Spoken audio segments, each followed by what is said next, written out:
Hello everyone. हम लोग start करने वाले हैं बिल्कुल फर्स्ट लेक्चर के साथ, शायद जिसने बिल्कुल अभी मतलब मैथ्स पढ़ना स्टार्ट करी है, राइट? कि मतलब तुम मे बी शायद जेई की प्रिपरेशन कर रहे होगे, तुम शायद 11th क्लास में आए होगे, या फिर तुम 9th और 10th में हो और तुम ओलंपियाड की प्रिपरेशन शुरू कर रहे हो, या फिर तुम आईएसआई या सीएमआई को प्रिपरेशन करना चाह रहे हो, या फिर तुम नेस्ट की प्रिपरेशन कर रहे हो या केवीपीवाई की कर रहे हो, या फिर तुम सिंपल मैथ्स एंथुजियास्ट हो और तुमने नॉर्मली ये वीडियो ओपन करी कि व्हाट इज मैथमेटिक्स। ठीक है, इस टाइप की चीज़ें हैं और मैं मान के चलूँगा कि तुम इंडिया से हो, क्योंकि मैं हिंदी में बोल रहा हूँ और मतलब मैं मान के चलूँगा ये चीज़, because I am from India.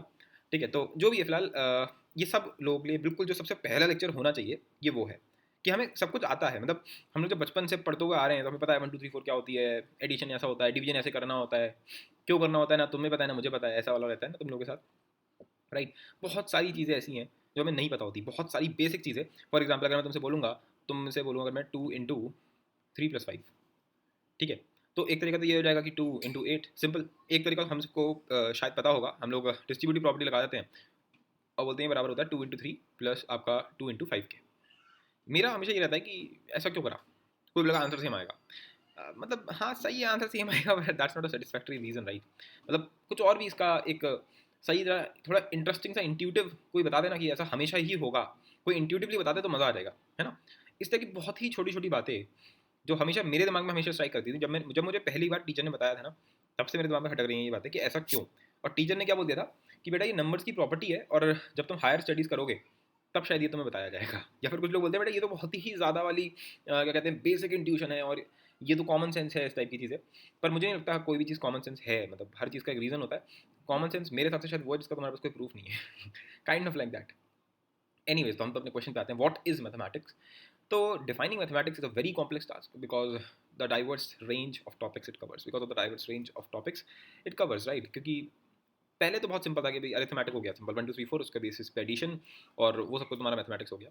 फिर ज्योमेट्री का ब्रांच एकदम से जुड़ने लग गया, है ना? फिर बीच में अलजेब्रा भी टंगने लग गया, ट्रिग्नोमेट्री आने लग गया, सही है। फिर कॉम्बिनेटोरिक्स नाम की एक नई चीज़ शुरू हो गई, एक कंप्यूटर साइंस का एक नया सेक्शन इससे जुड़ने लग गया, फिजिक्स तुम्हारी पूरी पूरी इससे आने लग गई। तो फिर ये चीज़ें इतना ज़्यादा डाइवर्स हो गई, स्टैटिस्टिक्स हमारी शुरू हो गई यहाँ से, कैसे डेटा कलेक्शन किया जाए। ठीक है, कि तब तुम यूट्यूब के किसी वीडियो के नीचे कमेंट करो या फिर तुम लाइक करो किसी पर्टिकुलर वीडियो को, तो वही वीडियो तुम्हें रिकमेंड होगी। अगर तुम नेटफ्लिक्स पे पर्टिकुलर शो देख रहे हो तो उसी टाइप के शो तुम्हें अपने आप रिकमेंड होने लगेंगे। अगर तुम गूगल पे कुछ एक्सट्रीम मतलब तुम कुछ भी चीज़ सर्च करते हो तो फिर गूगल तुम्हारे हिसाब से सब कुछ पर्सनलाइज कर देता है। ठीक है ना, वो तुम्हारी चॉइसेस के हिसाब से सब कुछ कर देता है, तो उसको डेटा एनालिसिस बोलते हैं, राइट? तो वो सारी चीज़ें तो हैं ही। तो वो सब चीज़ें भी मैटर करती हैं कि यार ये सब चीज़ें आपकी मैथ्स के अंदर आती हैं। हाँ, सब चीज़ें मैथ्स के अंदर आती हैं।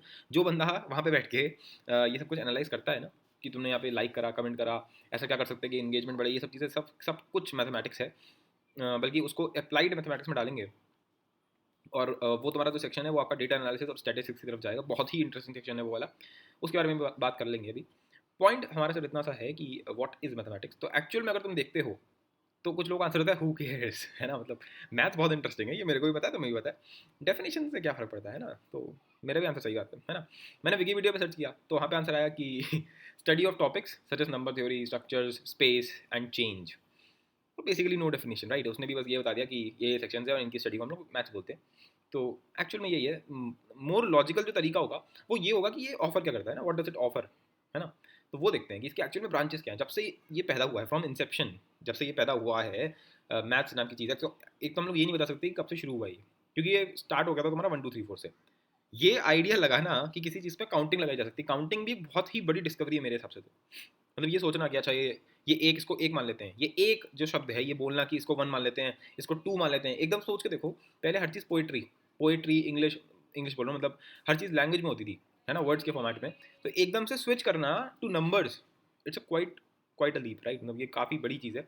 तो उसको हम नाम देते हैं अरिथमेटिक। तो ये ज़ीरो बोलता हूँ मैं इसको, ज़ीरो। ज़ीरो मतलब कि सबसे पहली जो शुरुआत है एक तरीके से, वो तुम्हारा उसको हमने नाम दिया अरिथमेटिक। फिर इन्हीं के ऊपर बेस करके जो इंटरेस्टिंग कुछ चीज़ें हैं, कुछ इंटरेस्टिंग थ्योरम्स हैं जो हम इस पे बना सकते हैं, जिसके बेसिस पे आज के टाइम पे जो तुम्हारी क्रिप्टोग्राफी होती है, क्रिप्टोग्राफी इन द सेंस की पासवर्ड इन द सेंस तुम बोल सकते हो, बहुत ही क्रूड सेंस में, कि हम जो पासवर्ड्स बनाते हैं मेनली मेजरली, तो उनका पैटर्न कि कैसे एकदम ऐसे पासवर्ड बनाया जाए। तो ऑब्वियसली हम फेसबुक और गूगल के पासवर्ड्स की बात नहीं कर रहे हैं, वो तो बहुत ही सिंपल तरीके से बन जाते हैं हाई सिक्योरिटी लेवल पे। क्रिप्टोग्राफी हो गया और भी बहुत सारे यूजेस हैं इसके, उसको बोलते हैं नंबर थ्योरी। तो ये हमारा पहला सेक्शन तुम मान सकते हो, number theory, very very important. और ये तुम्हारा जेई के सिलेबस में तो बिल्कुल भी नहीं है ये, आईआईटी जेई तुम्हारा 11-12 में तो नहीं है, ये तुम्हारा 9-10 में काफ़ी हद तक है, और ये तुम्हारा बेसिकली ओलंपियाड के सेक्शन में बहुत ज़्यादा आता है। हमारे अभी अगर कोई इतना जेई के लिए देख रहा है इसको, तो उसमें नंबर थ्योरी नहीं आता ना, मैं इसके बारे में तुम्हें बताने वाला हूँ। ये ऑब्वियसली हमारे लिए उनके लिए चैप्टर है जो ISI CMI इन सब की प्रिपरेशन कर रहे हैं, उनके लिए बहुत इंपॉर्टेंट चीज़ है। और जेई के लिए भी जो कर रहे हैं उनको थोड़ा बहुत हल्का फुल्का इसका आइडिया होना चाहिए। तो अगर तुम जेई के लिए कर रहे हो तो मैंने जेई के लिए अलग से बना रखा है नंबर थ्योरी फॉर जेई, ठीक है, जो कोई पढ़ाता नहीं है, पर मेरे हिसाब से पढ़ाना चाहिए, क्योंकि कई बार जेई ने पूछ लिया ये सब। ठीक है, फिलहाल अभी हम उस पर नहीं जाते कौन क्या पढ़ा रहा है, अभी हम सिर्फ इस बात पे आते हैं कि ये ऑफर क्या करता है मैथ्स, उसके बाद देखेंगे कि किसके सिलेबस में क्या क्या चीज़ें हैं। ठीक है, अभी तो ये मान के चल रहा हूँ कि जनरल ऑडियंस इसको देख रही है। सेकंड नंबर पे आता है एलजेब्रा। तो एलजेब्रा इज जस्ट लाइक कि अरिथमेटिक नंबर थोड़ी सी काफ़ी चीज़ें कॉम्प्लेक्स हो रही थी, तो उनको जनरलाइज करने के लिए एक छोटी सी लैंग्वेज चाहिए। कि अगर मैं ये बोलूँगा भाई 0 × 1 है ना, मतलब मैं क्या बोल रहा हूँ, किसी भी नंबर को 0 से मल्टीप्लाई करो तो आंसर 0 आ जाता है। ये कितना सिंपल तरीका बोलने का। एक मैं बोलूँगा एक बच्चे को समझाने के लिए, देख बेटा -2 × 0 करता है तब भी 0 आता है, -3.2 × 0 करेगा तब भी 0 आएगा, 2/3 × 0 करेगा तब भी 0 आएगा। मैं ऐसे उसको हज़ारों एग्जाम्पल दे दूंगा, तब भी वो 1001 एग्जाम्पल ऐसा ले आएगा जिसका वो फिर से आंसर पूछेगा, भैया इसका क्या आंसर है। सही है ना। तो अगर मैं सिंपल ऐसे बोलूँगा भाई तू कोई भी नंबर ले ना, उसको 0 से मल्टीप्लाई कर, आंसर 0। तो ये जो तुमने बोला कोई भी नंबर इंटू 0, ये कोई भी नंबर क्या चीज़ है, इसी को वेरिएबल बोलते हैं। यही तुम्हारा अलजेब्रा का बीज, इसे इसको बीज गणित भी बोलते हैं हिंदी में, जो भी है। 3 में बोलते हैं ज्योमेट्री। 3 में हमारे पास है थर्ड सेक्शन ज्योमेट्री, ठीक है, थर्ड ब्रांच। ये शायद सब लोगों ने सुन रखा होगा, ज्योमेट्री तो बहुत ही ज़्यादा फेमस है। ठीक है, तो ऑब्वियसली सबके बारे में इसके बारे में पता है, बताने की जरूरत नहीं है। एल्जेब्रिक ज्योमेट्री, ये बेसिकली तुम्हारा कोऑर्डिनेट ज्योमेट्री है कि कैसे ज्योमेट्री के अंदर एल्जेब्रा को इन्वॉल्व किया जाए। ठीक है, इसको कोऑर्डिनेट ज्योमेट्री से काफ़ी हद तक लोग जानते हैं, और वरना इसका नाम जो है वह है एल्जेब्रिक ज्योमेट्री। काफ़ी हद तक सही डिफाइनिंग नाम है कि भाई ज्योमेट्री के अंदर जो एल्जेब्रा यूज हो रहा है तब उसको बोलते हैं एल्जेब्रिक ज्योमेट्री। पांचवा है एनालिसिस, या फिर शायद कुछ लोग इसको कैलकुलस के नाम से भी जानते होंगे। ठीक है, तो हमारे जो सिलेबस है उसमें आता है रियल एनालिसिस, एक होता है कॉम्प्लेक्स एनालिसिस। तो हमारे सिलेबस में डेफिनेटली कॉम्प्लेक्स नंबर्स भी है, तो वो बहुत इंटरेस्टिंग चीज़ है। वो एकदम 3D डायमेंशन में चला जाता है, नेक्स्ट डायमेंशन ऐड कर देता है। ठीक है, जो भी है। सिक्स्थ पे आता है हमारा लॉजिक। तो लॉजिक एज सच लॉजिक का अगर तुम बात करो तो बताते हैं अभी, चलो। सेवेंथ पे आता है combinatorics. This is one of the most interesting section. ठीक है, ये सबसे ज़्यादा मेरा पर्सनल फेवरेट है, ये मतलब one of the most favourite. मतलब ऑब्वियसली ये मेरे को ज्योमेट्री भी बहुत पसंद है और मेरे को नंबर थ्योरी भी बहुत पसंद है, पर मतलब कॉम्बिनेटोरिक्स भी अपना एक अलग ही पोजीशन लेकर चलता है। कि ये सोचना कि फॉर एग्जांपल शायद, ये तो अगर किसी ने वो देखी है सुपर 30, तो उसमें एक डायलॉग भी था कि अगर तुम एक 30 मानो एक पार्टी है जिसमें 30 लोग हैं और हर एक आदमी एक दूसरे से हैंडशेक करता है, यूनिक हैंडशेक्स कितने होंगे ये बताने तुम्हें, कितने नंबर ऑफ हैंडशेक्स होंगे पूरी पार्टी में, ये तुम्हें बताना। अगर 30 लोग हैं तो इसका आंसर होगा, किसी ने पढ़ रखा है तो 30C2 है ना, क्योंकि 30 लोग हैं तो तुम्हें 2-2 के पेयर बनाने हैं, तो 30C2 is the answer. 30C2 तुम निकाल सकते हो। 30C2 का मतलब हो गया 30 × 29 डिवाइडेड बाय 2, ये हो गया 15। तो 29 × 15 निकाल लेना कैलकुलेटर से, मुझे मेरी कैलकुलेशन इतनी अच्छी नहीं है तो फिलहाल जो भी है। हाँ, एक और चीज़, बहुत बड़ी चीज़, लोगों को लगता है कि कैलकुलेशन जिसकी अच्छी होती है वो मैथमेटिशियन है। नहीं नहीं नहीं नहीं, ठीक है ना, ऐसा नहीं होता। वो कैलकुलेटर है, जो भी human calculator and types. Mathematician जो होता है वो ये सारे काम नहीं करता है ना, उसकी कैलकुलेशन अच्छी नहीं होगी ऐसा कोई नहीं है। मेरी कैलकुलेशन शायद सबसे बेकार होगी, क्योंकि calculation is a mechanical process, वो कैलकुलेटर से भी कर सकते हो। मेन जो है वो लॉजिक है, मतलब कि कैसे हम लोग कुछ, अगर तुम्हें कुछ गिवन कंडीशन दे दी जाए तो तुम मैक्सिमम कितना निकाल सकते हो उसमें से। मतलब मैंने तुम्हें दे दिया कि फर्स्ट स्टेटमेंट ये दे दी, सेकंड ये दे दिया, थर्ड ये दे दिया, कुछ भी, और इन तीनों के बेसिस पे मैं तुमसे पूछ सकता हूँ मैक्सिमम तू बता कि तू क्या सोच सकता है इसके बारे में। मैं तुझे 1 साल दे रहा हूँ, 1 ईयर, मैं तेरे को 1 साल दे रहा हूँ, और तेरे को ज़िंदगी में बस ये 3 चीज़ें दे रखी हैं, तो 1 साल में तू क्या निकाल सकता है इसमें से, क्या ढूंढ के निकाल सकता है। That is the crudest definition of mathematics मेरे हिसाब से। हाँ जी, तो अब क्या है सेवन्थ लेवल पे कॉम्बिनेटोरिक्स। सेवन्थ मैं तुम्हें बताया ना कि मतलब बिल्कुल ये निकालना नंबर ऑफ वेज कि किसी चीज़ को कितने तरीके से कर सकते हैं। तुम अभी मुंबई में हो, तुम्हें मुंबई से जाना है मान लो राजस्थान, राजस्थान से तुम्हें जाना है दार्जिलिंग। तो मुंबई से राजस्थान जाने के मान लेते हैं 3 तरीके हैं कि तुम ट्रेन से जा सकते हो, एरोप्लेन से जा सकते हो, प्लेन से जा सकते हो, है ना, ट्रेन से, एरोप्लेन से, गाड़ी से, ऐसे। ठीक है, और फिर ऐसे ही उधर से इधर भी ऐसी 4-5 तरीके हैं कि 5 रोडें हैं, 3 गाड़ियां हैं, इस टाइप से चल के। और तुम्हें बताना कि टोटल तरीकों से टोटल कितने डिस्टिंक्ट ऐसे तरीके हैं कि मैं इधर से उधर जा सकता हूँ।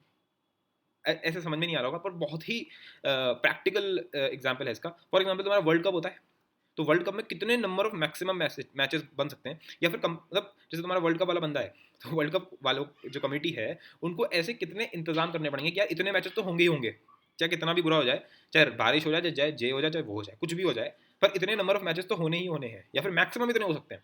इस टाइप की चीज़ें, ये सब तुम्हारी कॉम्बिनेटोरिक्स हंसते हंसते बताता है। फॉर एग्जाम्पल तुम्हारा वो जो होता है बारिश, बारिश हो गई, तो इस बात के क्या चांसेस हैं कि आज बारिश होगी, तुम अगर गूगल पे सर्च करते हो अपने, अभी तुम सर्च कर सकते हो वेदर फोरकास्ट, राइट, तो तुम्हारे रीजन का वो बता देगा कि भैया 70% चांसेस है ह्यूमिडिटी के, 30% चांसेस है तुम्हारे रेनफॉल के, इस टाइप की चीज़ें बता देता है वो।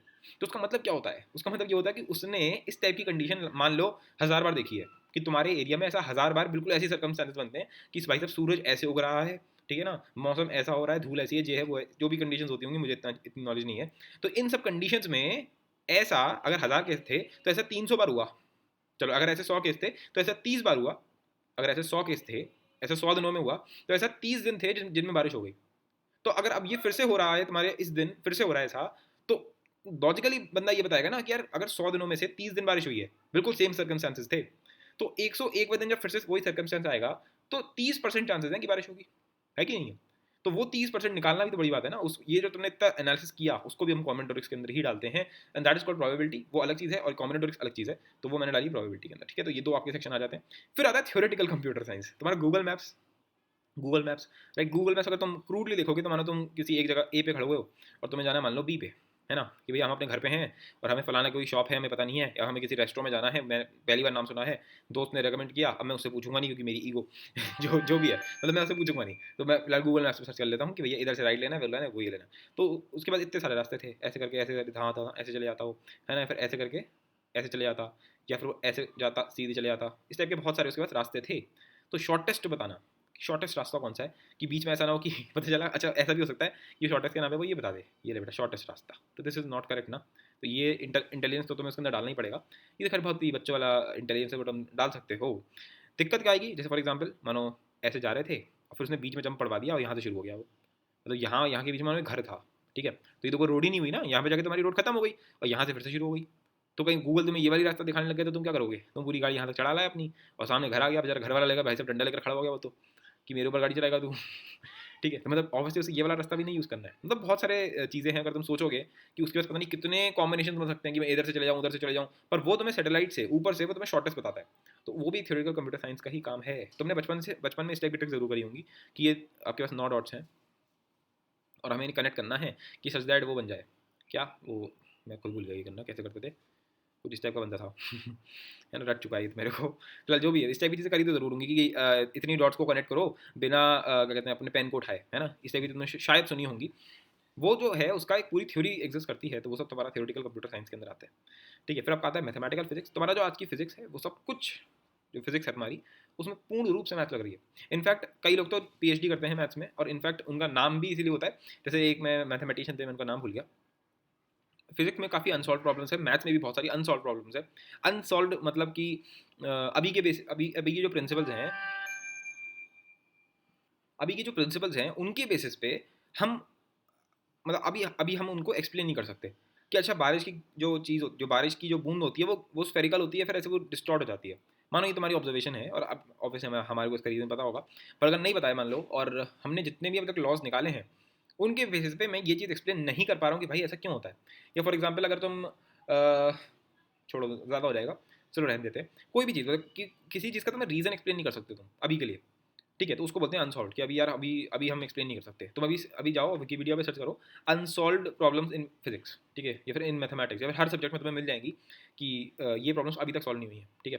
तो वो सारी प्रॉब्लम्स में से थी, तो एक शायद मैथमेटिशियन थे, इंडियन मैथमेटिशियन थे, उन्होंने कोई फ्लूइड का कोई वो था, कोई प्रॉब्लम थी उसमें, यानी क्या था वो, सरफेस एरिया में था कुछ, की ड्रॉपलेट के ऊपर था कुछ, तो उसका कोई रीज़न नहीं मिल रहा था, तो उन्होंने मैथ्स यूज़ करी थी। मतलब फ्लूइड का उसका रीज़न इसलिए नहीं मिल रहा था क्योंकि इतनी हाई लेवल मैथ्स जो होती है वो पीएचडी लेवल पर पढ़ाई जाती है। तो सोच के देखो, जो पीएचडी लेवल पे मैथ्स पढ़ाई जाएगी वो एक फिजिसिस्ट कैसे कर लेगा ना, मतलब उसकी मैथ्स इतनी, और तुम्हें पता होगा एल्बर्ट आइंस्टाइन की मैथ्स इतनी अच्छी नहीं थी, उनकी शायद वाइफ की बहुत अच्छी थी, तो उनकी वाइफ की हेल्प से उन्होंने काफ़ी सारी चीज़ें करी हैं अपनी मैथ्स में, ठीक है, कि इसमें इतना ज़्यादा काम में आता है, समझ लो, मतलब उन्होंने, वो फिजिसिस्ट थे, उनकी वाइफ काफ़ी हद तक ज़्यादा अच्छे से मैथ्स में जानती थी तो उन्होंने शादी कर रखी थी। फिलहाल उनकी तो 4-5 शादी हुई है, कुछ कहने की नहीं है। पॉइंट ये था कि फिजिक्स में काफ़ी ज़्यादा यूज़ आता है ये, काफ़ी ज़्यादा, मतलब समझ सकते हो कि उनको प्राइज़ मिला था इसके लिए शायद, जो ये वाले मैथमेटिशियन थे, कि उन्होंने एक बहुत बढ़िया फिजिकल कंसेप्ट जो अनसॉल्व था काफ़ी टाइम से, वो उन्होंने सॉल्व कर दिया था अपनी खुद की एक इक्वेशन बना के मैथ्स के थ्रू, ठीक है। तो डेफिनेट सी बात है कि जो बंदा मैथ्स में जाता है उसके ये वाला ऑप्शन बहुत आराम से खुलता है, हंसते हंसते, है ना। थ्योरेटिकल कंप्यूटर साइंस तो है ही, मतलब पहले के टाइम पे ना, अगर तुम मैथ्स एज अ करियर मानो अप्लाई कर रहे हो कि भैया मैं सिर्फ मैथमेटिशियन बनूंगा इस टाइप का कुछ, तो ज़्यादा कुछ था नहीं। तुम बेसिकली क्या कर सकते हो, तुम बीएससी करोगे, फिर तुम एमएससी कर सकते हो, फिर तुम पीएचडी कर लोगे मैथ्स में, and then you are just a professor, ठीक है, ये भी बहुत इंटरेस्टिंग जॉब है, ऐसा कुछ नहीं है। जो लोग अपने टाइम के मालिक होना चाहते हैं, अपने टाइम के मालिक मतलब कि मेरा मन, मैं जब उठूँ, मेरा मन जब मेरा मन करेगा मैं तब वो करना चाहूँगा। अगर मेरा मन है मैथ्स करूँ तो मैं पूरे दिन बैठ के मैथ्स करूँगा, चाहे मैं नहाऊँ चाहे ना नहाऊँ, मेरा मन है वो। ठीक है, दैट्स कॉल्ड अकेडमिया। ठीक है, पहले यही जॉब होती थी अकेडमिया, मतलब कि तुम खुद पढ़े और फिर तुम दूसरों को पढ़ा रहे हो और तुम अपने साइड बाय साइड रिसर्च भी कर रहे हो कि ऐसा क्यों हो रहा है, वैसा क्यों हो रहा है, उसका प्रूफ, इसका प्रूफ। अब एक नया वो निकलने लग गया है, that is called applied mathematics, जो कि मेजरली इस सेक्शन से निकल के आएगा तुम्हारा, कॉम्बिनेटोरिक्स, थ्योरेटिकल कंप्यूटर साइंस, ठीक है, मैथमेटिकल फिजिक्स डेफिनेटली, ठीक है, और भी हैं, और भी नहीं है, मतलब इसमें और भी हैं, ठीक है, आपका नंबर थ्योरी है, ठीक है, मतलब ये बहुत ज़्यादा मेजर वाले हैं। इनफैक्ट कॉम्बिनेटोरिक्स वाला जो बहुत ज़्यादा ही है, यहाँ से मेजर आपका निकल के आएगा डेटा एनालिसिस, सॉरी प्रोबेबिलिटी, वैसे भूल गया मैं, प्रोबेबिलिटी और कॉम्बिनेटोरिक्स ये सब मिलकर आपको बनाएगा डेटा एनालिसिस। डेटा एनालिसिस इस टाइम पे बूम पे चल रहा है एकदम, है ना, मतलब बहुत ही गजब की जॉब पे, ऐसा वाला है डेटा एनालिसिस, ठीक है। और आपका थ्योरेटिकल कंप्यूटर साइंस, यानी कि आपका, अब तो शायद काफ़ी लोगों ने नाम सुन लिया होगा एलोन मस्क की वजह से, आर्टिफिशियल इंटेलिजेंस, ठीक है, इसका पूरा का पूरा आपका जो काम है वो पूरा मैथ से लेना देना है इसका। मशीन लर्निंग, मशीन को कैसे सिखाया जाए, ठीक है, उसके उससे पहले तुम्हें सीखना पड़ेगा कि मशीन को कैसे सिखाया जाए, राइट। इस टाइप के इंटरेस्टिंग इंटरेस्टिंग नाम जो तुमने कभी ना कभी ज़रूर सुन रखे होंगे, वो सीधे सीधे लिंक होते हैं मैथ्स के साथ।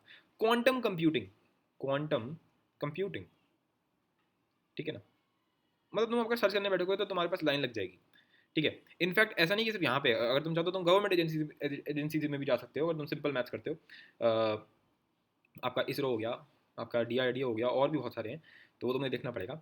चलो खैर, अब हम इस पर आते हैं कि how we Indians studied this, है ना, कि हम लोगों ने पढ़ा कैसे, हम लोगों ने मैथ्स अब तक कैसे पढ़ी। तो जब तक हम लोग उसमें थे प्ले ग्रुप, नर्सरी और प्रेप क्लास में, तो हम लोगों ने पढ़ा 1 2 3 4 5 डॉट डॉट, है ना, ये सब हम लोगों ने पढ़ा। हमारी मैम लोगों ने बड़े तरीके से रटवा दी, बेटा 1 से लेकर 10 तक तुम्हें रट जाना चाहिए। क्लास फर्स्ट सेकंड थर्ड तक हम लोग को पूरा रटा हुआ था, 100 तक, बल्कि 100 नहीं, हमारा फर्स्ट टू फिफ्थ में हमारा वो दिमाग खोल दिया गया था वहाँ तक कि आपका 1 2 3 ऐसे करते करते बेटा 10 तक आता है, और फिर ये चीज़ रिपीट होती है ना, ये ऐसा होता है 11 12 एंड 20 तक, है ना। फिर उन्होंने ऐसे करते करते वो हमें 100 तक ले गए, और फिर उन्होंने हमें इसके आगे भी दिखा दिया कि 101 102 103, है ना, यहाँ पे बेसिकली वो 10 10 वाले शुरू हो जाएंगे, मतलब कहने का मतलब रिपीटिशन है, तुम चाहो तो इसको इन्फिनिटी तक ले सकते हो। अरे ये मैंने क्या बना दिया, है ना, इन्फिनिटी, ओ हो, चलो अभी इन्फिनिटी रहने दो। अनलिमिटेड, है ना, अनलिमिटेड की मतलब जहाँ तक जाओ वहाँ तक जा सकते हैं, जहाँ तक तुम्हारी नजरें जाएँ वहाँ तक मैं बना सकता हूँ। अनलिमिटेड नंबर्स हैं हमारे पास दुनिया में। ये चीज़ तुम्हारी शायद आपकी क्लास फिफ्थ में ही सेटल हो गई थी कि मैं जितना अगर मैं किसी बच्चे से पूछता हूँ कि सबसे बड़ा नंबर बता, तो शायद उसका आंसर अब शायद ये होगा कि नहीं भैया हम नहीं बता सकते, क्योंकि सबसे बड़ा नंबर एग्जिस्ट ही नहीं करता। अगर मैंने बोल दिया ना ऐसी उसमें आके अपने जोश में आके कि ले बेटा ये सबसे बड़ा नंबर है 298 जो भी बढ़ के, तो वो एक जोड़ देगा उसमें, बस ये लो बेटा ये इससे भी बड़ा नंबर है कि नहीं है। तो फिलहाल हम क्लास फर्स्ट टू फिफ्थ में हम लोगों ने क्या सीखा, एडिशन करना, कि इनमें सिंपल एडिशन कैसे करते हैं, सब्ट्रैक्शन करना, इनका मल्टीप्लाई करना, डिवीजन करना। डिवीजन की वजह से हमारे पास दो चीज़ें और आ गई थी, फ्रैक्शंस, डेसिमल्स, राइट। फिर हम लोगों ने कुछ ज्योमेट्रिकल शेप्स भी हम लोगों ने यहाँ पे कुछ हल्का फुल्का सीखना शुरू कर दिया था, बेटा ये ट्राइंगल होता है लाइन होती है ना, जो दोनों तरफ जाती है, ये लाइन सेगमेंट होती है कुछ, है ना, ये कुछ स्क्वायर होता है, रेक्टेंगल होता है, पैरेललोग्राम कुछ लोगों ने सीखा होगा मे बी। मेंसुरेशन हम लोगों ने सीखा था कि भैया ये ट्राइंगल जो होता है इसका एरिया क्या होता है, 1/2 बेस इंटू हाइट, है ना, इस टाइप का कुछ सीखा था। स्क्वायर का एरिया बेटा अगर साइड ए है तो ए का स्क्वायर, है ना। फिर जो रेक्टेंगल है उसका एरिया कितना होता है, लेंथ इंटू ब्रेथ, इस टाइप की चीज़ें हम लोगों ने सीखी थी। मैं ये नहीं बोलूँगा इसका तुमने प्रूफ देखा था, क्योंकि तुम्हें अभी तक नहीं पता तुम्हें अभी तक नहीं पता कि जो एक सर्कल है भाई साहब, उसका एरिया पाई आर स्क्वायर काय को होता है, वाई। फिर तुम्हें ये भी पता कि ट्राइंगल जो है इसका एरिया ऐसा ही क्यों होता है, रेक्टेंगल का एरिया अपनी मर्जी से लेंथ इंटू ब्रेथ यही क्यों हुआ, ये सब तुम्हें नहीं पता है, मान लो इस बात को, है ना, नहीं पता तुम्हें, बिल्कुल नहीं पता, ठीक है। पर अभी के लिए मैं एटलीस्ट मान के चलूँगा कि तुम्हें एटलीस्ट फॉर्मूला तो पता ही है कि अगर ये रेक्टेंगल है तो इसका एरिया कितना होता है, अगर ये लेंथ है मान लेते हैं, और ये तुम्हारी ब्रेथ है, ये बी है, एंड लेट्स से ये एल है, तो इसका एरिया कितना होता है, लेंथ इंटू ब्रेथ, ठीक है। क्यों होता है, कैसे होता है, अभी उस पर नहीं जाऊँगा मैं, क्योंकि ये मैंने थोड़ा एक अच्छा सस्पेंस बना के रखा हुआ है। हमारा बहुत आगे जाके एक चैप्टर आता है कैलकुलस में, जो कि शायद 9 10 वाले ओलंपियाड वाले तो पढ़ेंगे भी नहीं, दैट इज डेफिनेट इंटीग्रेशन। ये आएगा तुम्हारा एनालिसिस वाले पोर्शन में कैलकुलस के अंदर, बहुत ही बढ़िया चैप्टर है ये। तो वहाँ पे हम लोग एरिया के बारे में सब कुछ डिस्कवर करते हैं कि एरिया है क्या, ठीक है ना, ये ट्राइंगल का एरिया, सर्कल का एरिया, किसी भी चीज़ का एरिया, किसी भी क्लोज सरफेस का एरिया निकालने का तरीका क्या है, दैट इज डेफिनेट इंटीग्रेशन, खैर बाद में पढ़ेंगे। तो फिलहाल मतलब तुमने ये सब पढ़ा था आपका फर्स्ट टू फिफ्थ में। सिक्स सेवन्थ एट्थ में बच्चा थोड़ा सा बड़ा हो जाता है, तो उसके ऊपर एकदम से जिम्मेदारी डाल दी जाती है, किसकी, LCM HCF की। कसम से बता रहा हूँ, बहुत ही ना के बराबर लोग होते हैं जिनको LCM का मतलब पता होता है। भाई साहब, LCM है क्या इसकी फील क्या है, LCM होता क्या है, HCF है क्या, इसका यूज़ क्या है, मतलब कहाँ से आ गया, है ना। बहुत कम लोगों को पता होता है, लोगों को इतना जरूर पता होता है कि भैया 23 और 24 का अगर एलसीएम निकालना है तो ऐसे निकाल देते हैं, वो ऐसे ऐसे कर करके पता नहीं क्या करते हैं और वो निकल जाता है एलसीएम, है ना। ऐसी एचसीएफ भी निकल जाता है, पता नहीं कैसे होता है, पर आ जाता है, आंसर आ जाता है हमारा। और कुछ वो एनसीईआरटी के कुछ क्वेश्चन थे वो हमने रट रखे थे, उसी की हेल्प से हमारे हर बार 100% मार्क्स आ जाते थे। बस खुद छुट्टी हो गया, अपना काम सेट है, अपन टॉपर है, मैथ अपनी सबसे बेस्ट है। क्यों है? क्योंकि अपने बोर्ड में सबसे मस्त मार्क्स आते थे, सबसे बेस्ट मार्क्स आए हमारे बहुत बढ़िया जाओ बेटा। खैर जो भी है, factors of numbers, LCM HCF ये सब पढ़ा होगा तुमने। इंटीजर थोड़ा सा बच्चों को नेगेटिव नंबर्स पे ले आते हैं, जैसे क्लास 6 की अगर तुम बुक्स उठाते हो तो तुम्हें वो सिखाना शुरू कर देते हैं, -1 -2 -3 इस टाइप की चीज़ें सिखा देते हैं, ठीक है। तो सिखा क्या देते हैं, रटवाते हैं वो लोग बस, है ना। वो बेचारे कर भी नहीं सकते यार, बच्चे को कहाँ तक तुम समझाओगे।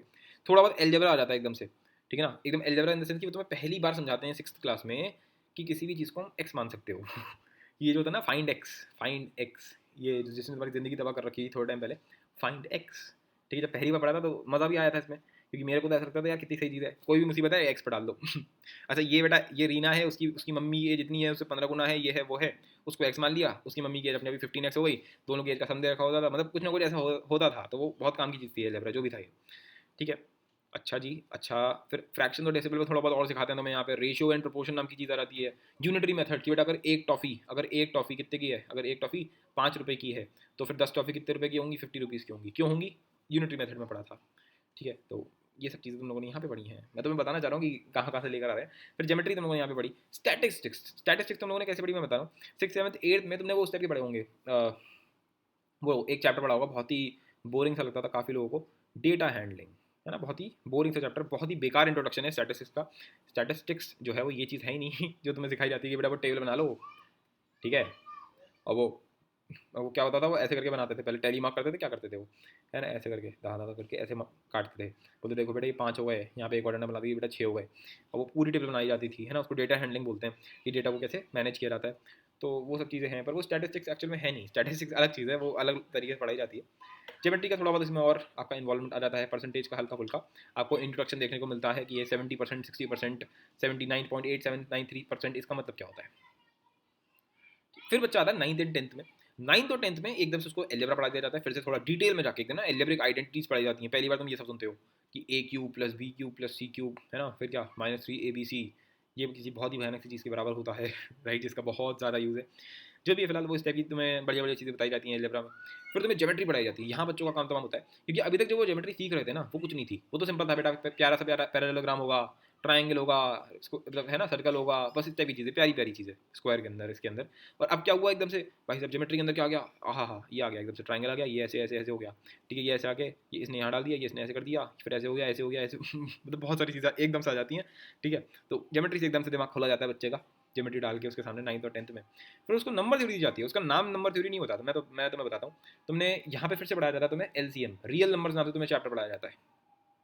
नंबर लाइन से जाने क्या क्या पढ़ाया जाता है 9th और 10th में, बहुत काम की चीज़ें होती हैं, ऐसा नहीं है मैंने तो ऐसे ही बोल दिया, है ना। तुम्हें एल्जेब्रिक कोऑर्डिनेट ज्योमेट्री भी थोड़ी बहुत पढ़ाई जाती है यहाँ पर। ये मतलब तुम्हें बेसिकली थोड़ा बहुत कोऑर्डिनेट ज्योमेट्री का इंट्रोडक्शन लोग देते हैं, वो x, y वाला पॉइंट है ना, कि कोऑर्डिनेट एक्सिस होती है बेटा, है ना। और वो 1, 2 पॉइंट क्या होता है, ये बेटा देखो यहाँ पे ये 0 1 2 ऐसे करते करते ये 1 आ गया, ये 1 ये 2, और यहाँ पे ऐसे करते करते इसको बोलते हैं बेटा 1, 2 पॉइंट, है ना। ऐसे करके पढ़ाया जाता है आप लोगों को, राइट।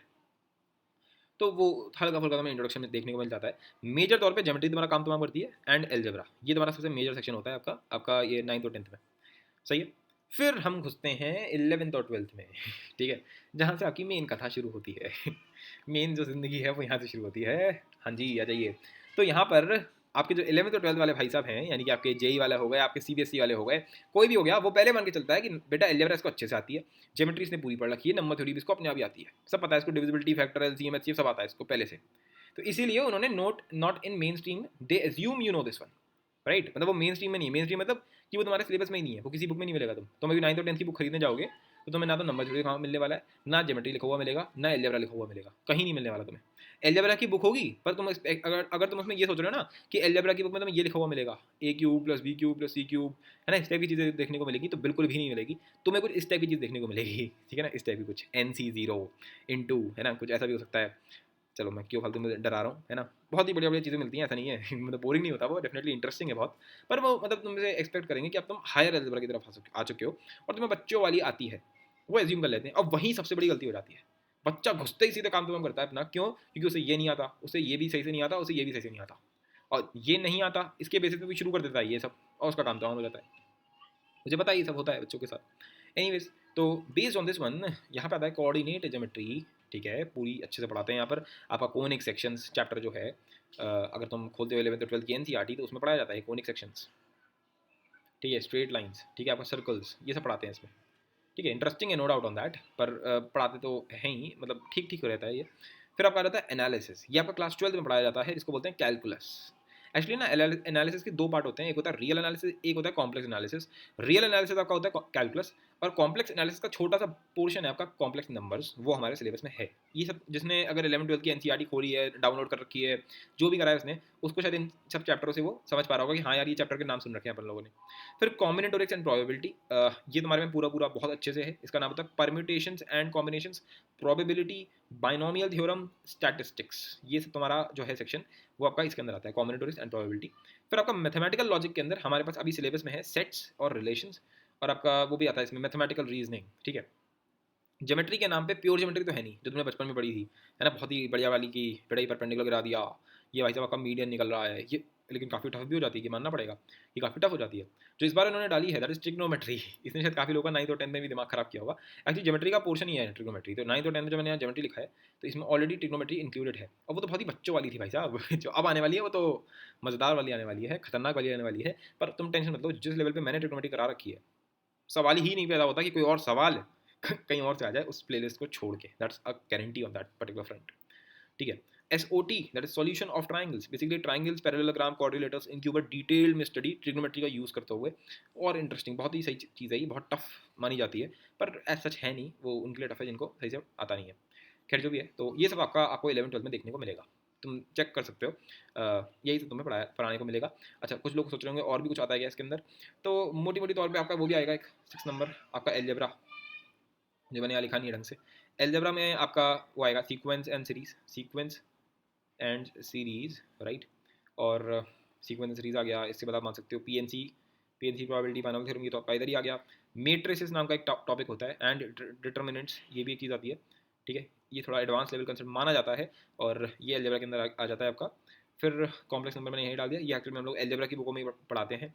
ठीक है, अच्छा, कॉम्प्लेक्स नंबर आपका क्वाड्रेटिक इक्वेशंस, ठीक है, जिसको मैं बोलूँगा थ्योरी ऑफ इक्वेशंस, वो सब मैं एक ही चैप्टर में पढ़ा देता हूँ, थ्योरी ऑफ इक्वेशंस, आपका ये सब चीज़ें।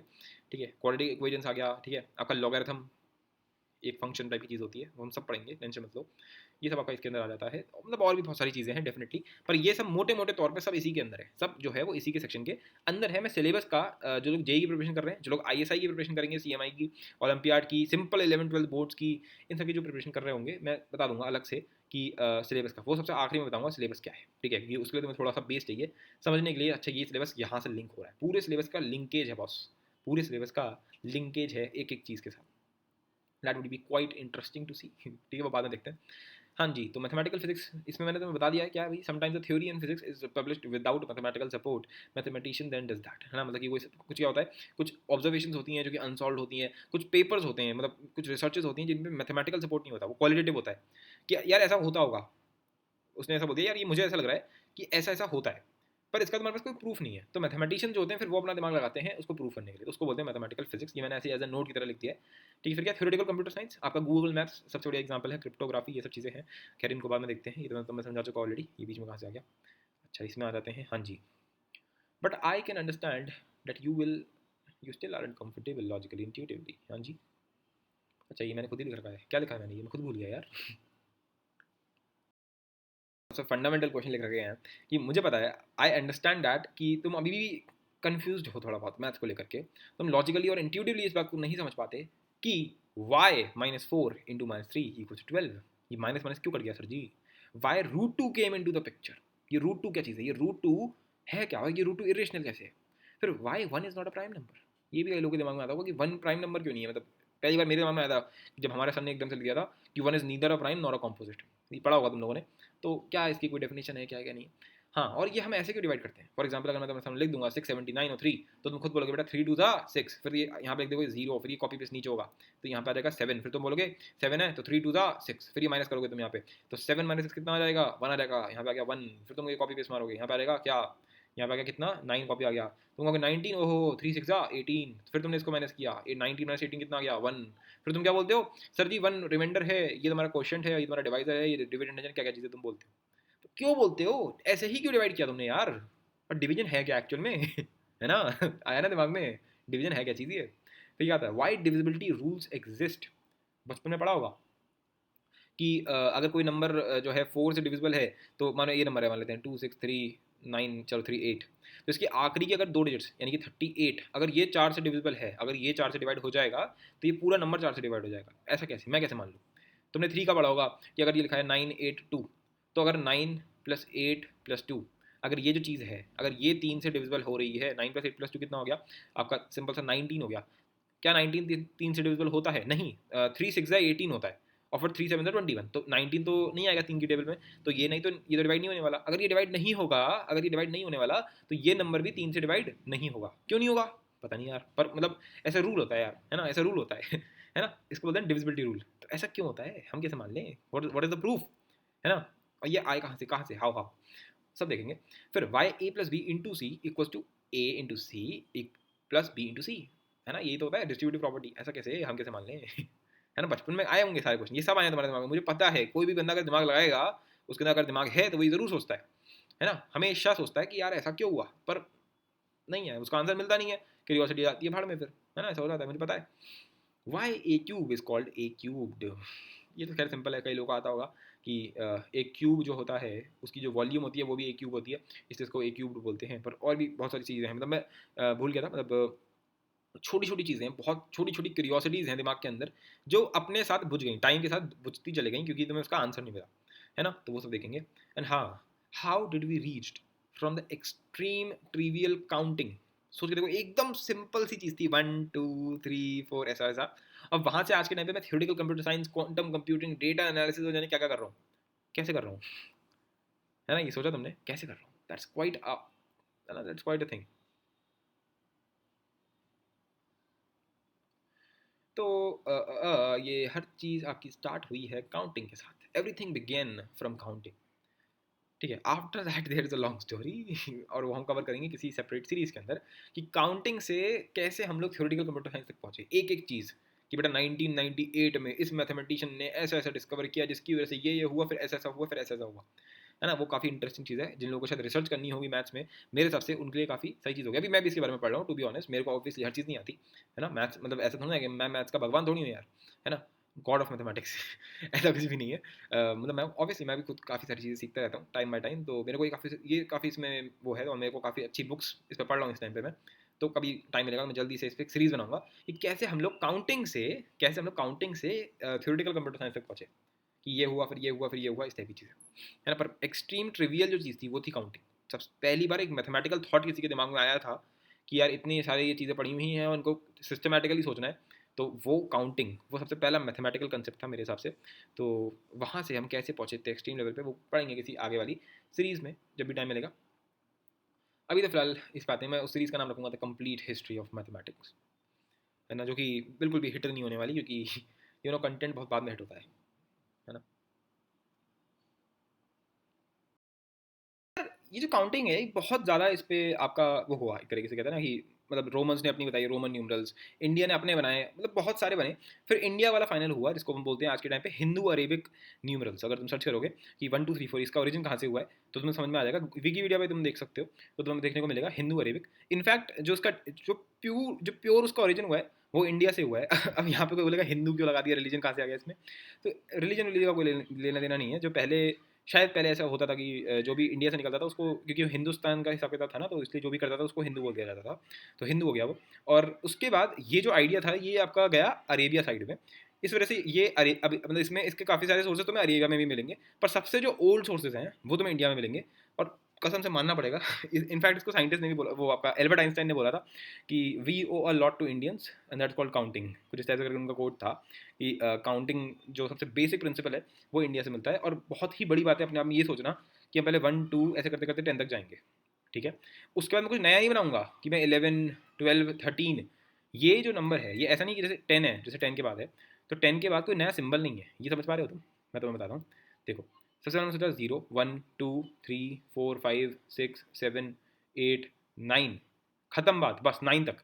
9 के बाद जो भी सिंबल है वो तुम देखोगे 1 और 0, जो कि इसकी हेल्प से बना है।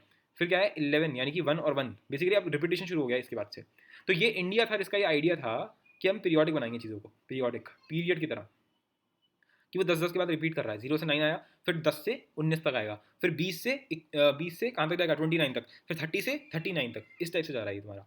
कि रिपीटिशन वाला जो आइडिया है पीरियड का, इसकी वजह से हम इन्फिनिटी तक जा सकते थे, और जिसकी वजह से हम बहुत आसानी से ऐड कर पाए। मैं अभी इसके बारे में बात करने वाला हूँ कि कैसे हम इंडियन मैथमेटिक्स की वजह से, कैसे हम लोग इंडियन काउंटिंग की वजह से 1 2 3 4, इसकी वजह से हम बहुत ही आसानी से एडिशन कर सकते हैं, बहुत ही ज़्यादा आसानी से हम लोग एडिशन कर पाए, जो कि पहले पॉसिबल नहीं था। सही है। मतलब अगर तुम रोमन न्यूमरल्स देखते हो तो शायद तुमने पढ़ रखा होगा कि जैसे मानो ये है, ठीक है, तो ये हो गया, इसको मतलब ये 12 हो गया, 12 को हम लिखते हैं इस तरीके से, और मानो ये है 13, ठीक है, तो 13 को हम कैसे लिखेंगे, कुछ इस तरीके से, ठीक है। अगर मैं बोलता हूँ दोनों को ऐड करो, तो तुम यहाँ पे कैसे ऐड करते हो, तुम बोलोगे 2 और 3 को ऐड कर दो तो 5 आ जाएगा, और यहाँ पे 1 और 1 को ऐड कर दो, कितना आ गया 2। अब इसको तुम बोलोगे क्या, इसको क्या तुम बोलोगे 2 5 नहीं बोलोगे, तुम बोलोगे क्या बोलोगे 25, राइट। अब जरा इसको जोड़ के दिखाओ, तो कैसे जोड़ेंगे 1 2 3 4 5, यहाँ पे आ गया 5, और फिर तुम क्या लिखोगे, क्रॉस क्रॉस को जोड़ने का कोई तरीका नहीं है, तुम्हें लिखना पड़ेगा क्रॉस क्रॉस। अब हम, अच्छा ये 5 मैंने ऐसे लिख दिया, वेट अ सेकंड। हाँ जी, तो 5 को कैसे लिखते हैं इसमें, पहले तो तुम्हें ऐसे लिखना पड़ेगा 3 3 4 5, फिर तुम बोलोगे ना ना ना ये ऐसे थोड़ा लिखते हैं, ये तो हम ऐसे लिखते हैं। समझ में आ रही बात। तो फिर वो इसको देखेगा, फिर वो एनालाइज करेगा, अच्छा इसको 25 बोला जाता है। बेसिकल प्रिंसिपल ये है कि अगर तुम्हें इनको जोड़ना है तो तुम्हें सब कुछ पहले लिखना पड़ेगा, 1 इस टाइप से लिखना पड़ेगा, फिर इसका लिखना पड़ेगा इस टाइप से, फिर तुम देखोगे अच्छा ये 2 बार आ गया, यानी इसको क्या बोलेंगे 20, फिर ये 1 2 3 4 5, तो क्या गया यहाँ पे 5, तो 25 हो गया, इस टाइप से। ठीक है, समझ में आ रही है बात की, थोड़ा सा टफ हो रहा है ये। इनफैक्ट अगर मैं तुमसे बोलता हूँ 12 × 13, तो हमें पूरा मैकेनिज्म है हमारे पास 12 × 12 करने का। इंडिया के पास तो इससे भी ज़्यादा तेज़ है वैदिक मैथमेटिक्स, ठीक है, पर हमने उसको अडॉप्ट नहीं किया, पता नहीं फॉर अननोन रीजन में भी। पर तुम सोच के देखो ये कैसे तुम मल्टीप्लाई करने वाले हो, अगर तुम्हारे पास कोई आइडिया हो, मतलब ये मल्टीप्लाई करना है हमें इन दोनों को, that is quite a task है ना, इनको मल्टीप्लाई करने का कोई तरीका ही नहीं है। तो ऐसे ही सारे के सारे तुम्हारे जो न्यूमरल सिस्टम थे सब के सब फेल हो रहे थे, बस एक इंडियन सिस्टम था जो हर कहते हैं ना हर पैरामीटर पे उतर रहा था। तो इसीलिए आज तक दुनिया सिर्फ इसी को फॉलो करती है, and that is Hindu Arabic system, और इंडिया से उतरा हुआ है तुम्हारा नंबर का सिस्टम है। इस पर पूरी स्टोरी है, मैं तुम्हें बहुत कुछ बता सकता हूँ कि ये सिंबल आया कैसे, ये 1 कहाँ से आ रहा है ना, ये 2 ऐसे ही क्यों लिखा है।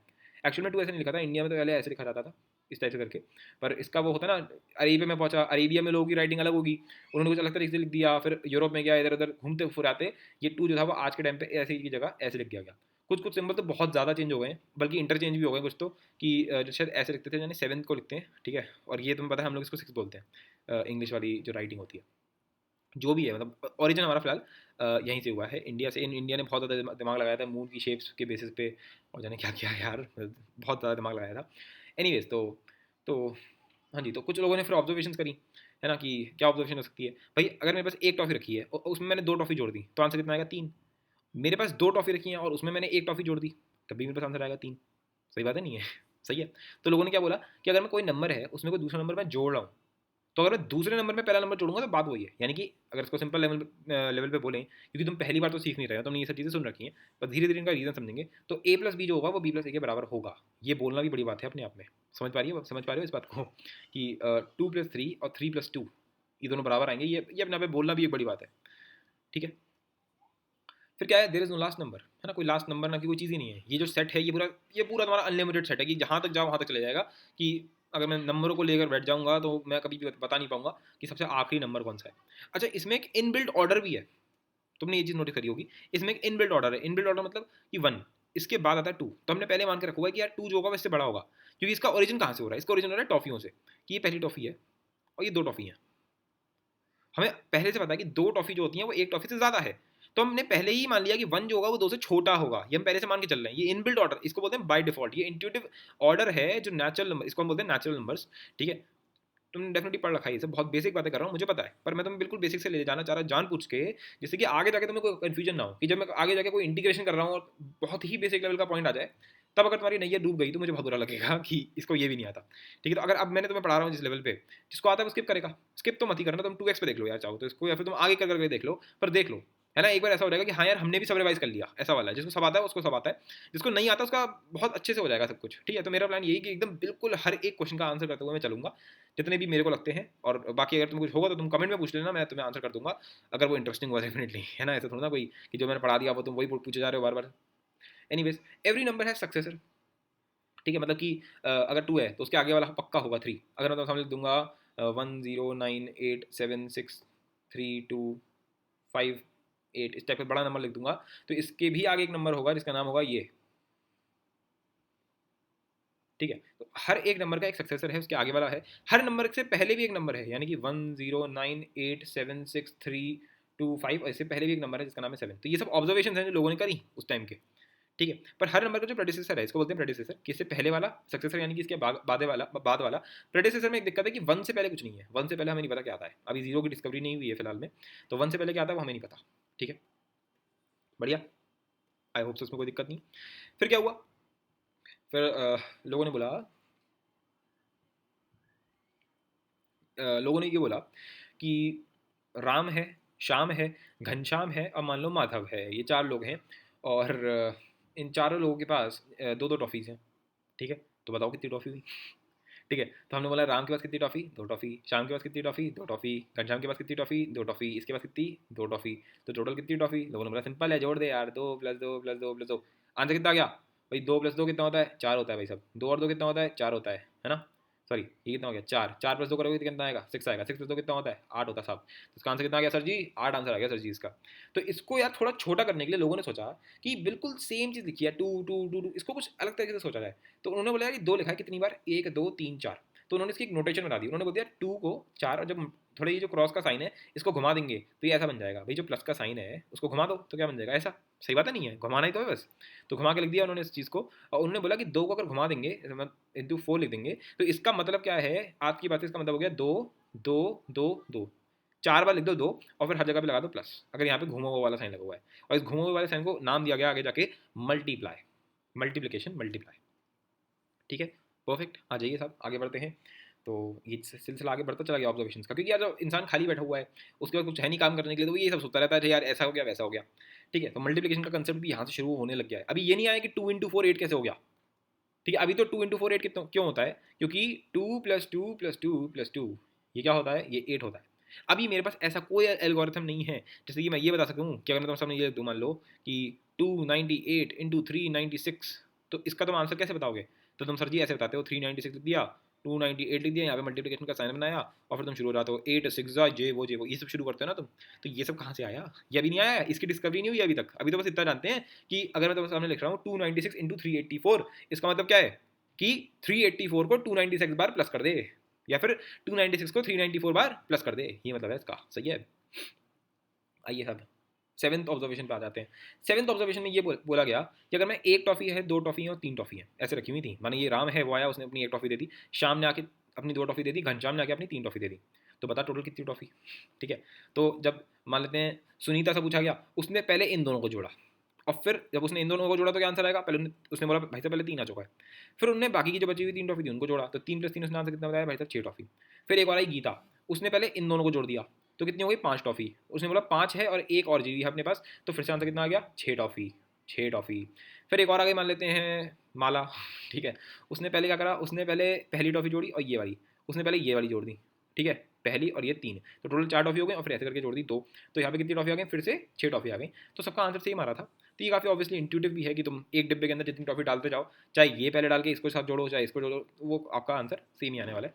तो तब से ये एक प्रॉपर्टी बन गई कि अगर कोई भी 3 नंबर हैं ए बी सी, अगर उन 3 नंबर को जोड़ना है तो चाहे ए + बी को पहले जोड़ो, चाहे बी + सी को पहले जोड़ के कर लो, या पहले ए और सी को जोड़ लो साथ में, है ना, तो आपका आंसर सेम ही आने वाला है। दैट्स कॉल्ड एसोसिएटिव प्रॉपर्टी, सबने पढ़ रखी है बचपन में, राइट। अच्छा जी, अच्छा थोड़ा बहुत अब आ जाते हैं मल्टीप्लिकेशन के अंदर। तो मल्टीप्लिकेशन के अंदर बहुत सारे तरीके निकाले गए, डेफिनेट सी बात है। तो मल्टीप्लिकेशन को 2 तरीके से सोचा जाने लग गया।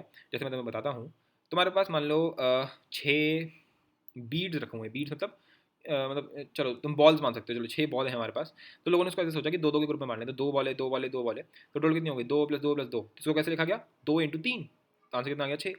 फिर इन्हीं 6 बॉल हम ऐसे लिख सकते थे, 3 और 3 बॉलों के ग्रुप में बांट दिया, तो 3 + 3 हो गया ये, तो 3 × 2 आ गया, तो आंसर कितना आया, 6। यानी कि चाहे मैं 2 × 3 बोलूँ, चाहे मैं 3 × 2 बोलूँ, बात तो वही है, बात तो वही है, राइट। तो तब से एक और प्रॉपर्टी बन गई जिसका नाम बना कम्यूटेटिविटी, जिसको हम बोलते हैं A + A × B = B × B × A। ठीक है ना, क्या बना कि a into B equal to B into A, ठीक है, जहाँ पे ये प्रोवाइडेड है कि a और b क्या है, दोनों नेचुरल नंबर्स हैं, ये बात श्योर है कि a और b क्या है भाई, 1 2 3 4 5 इसमें से कुछ है, ठीक है जी, बिल्कुल। फिर बात आया कि यार अगर a इंटू बी इंटू सी इस टाइप वाली चीज़ आने लग गई कि 3 नंबरों को मल्टीप्लीकेशन, ये क्या चीज़ होगी यार, है ना, ये लोग एकदम से दिमाग में आ गया किसी के, इसका मतलब क्या है ना तो मैं इसका मतलब समझाता हूँ अभी। जैसे 200 लोग हैं मान लेते हैं, 200 people have let's say 30 boxes of 70 chocolates each. समझ गए, ये प्रॉब्लम आई किसी के दिमाग में कि उसने शादी करी, है ना, उसने शादी करी, उनके पास 200 लोग थे, 200 लोगों के पास, है ना, 200 people have 30 boxes of 7 chocolates each. इसका क्या मतलब है, सुन, हर एक आदमी के पास 30 डिब्बे हैं, एक डिब्बे में 70 चॉकलेट्स हैं और टोटल 200 आदमी है, तो बता टोटल कितनी चॉकलेट है। तो एकदम से आंसर निकल के आना चाहिए 200 इंटू 30 इंटू 70, बिल्कुल सही बात है, या फिर 70 इंटू 30 इंटू 200 जो भी है, ठीक है। तो ये चीज़ निकल के आने लग गई, है ना, लोग कंफ्यूज होने लग गए कि अरे अब हम ये कैसे निकालेंगे, है ना। तो इसके साथ भी फिर यही हुआ कि या तो पहले इन दोनों को कर लो या फिर पहले इन दोनों को कर लो, किन दोनों को, मतलब दो दो करके कर सकते हो तुम। तो फिर से एसोसिएटिविटी का यहाँ पर भी बहुत भयंकर यूज आने लग गया। तो सिंगल यूनिट ऑफ चॉकलेट्स जो है वो हमारे 200 पीपल के पास होगी। उन्होंने कैसे सोचा मैं बताता हूँ तुम्हें। उन्होंने ये बोला कि एक आदमी के पास एक डिब्बा नहीं है, उसके पास 30 डिब्बे हैं, 30 डिब्बे हैं और एक डिब्बे के अंदर 70 चॉकलेट है। तो हमने सोचा भाई साहब एक आदमी के पास कितने हैं। तो उन्होंने बोला भैया एक आदमी के पास कितने चॉकलेट हो गए, उन्होंने बोला 30 बॉक्सेस हैं और 70 चॉकलेट हैं, तो उन्होंने मल्टीप्लाई कर लिया, तो आंसर आ गया 210। कैसे आ गया, उन्हें जोड़ा, लिटरली बता रहा हूँ उसने एक्चुअल में जोड़ा इसको। कैसे देखो 70 प्लस 70 प्लस 70 प्लस 70 ऐसे करते करते उसने 30 बार जोड़ा।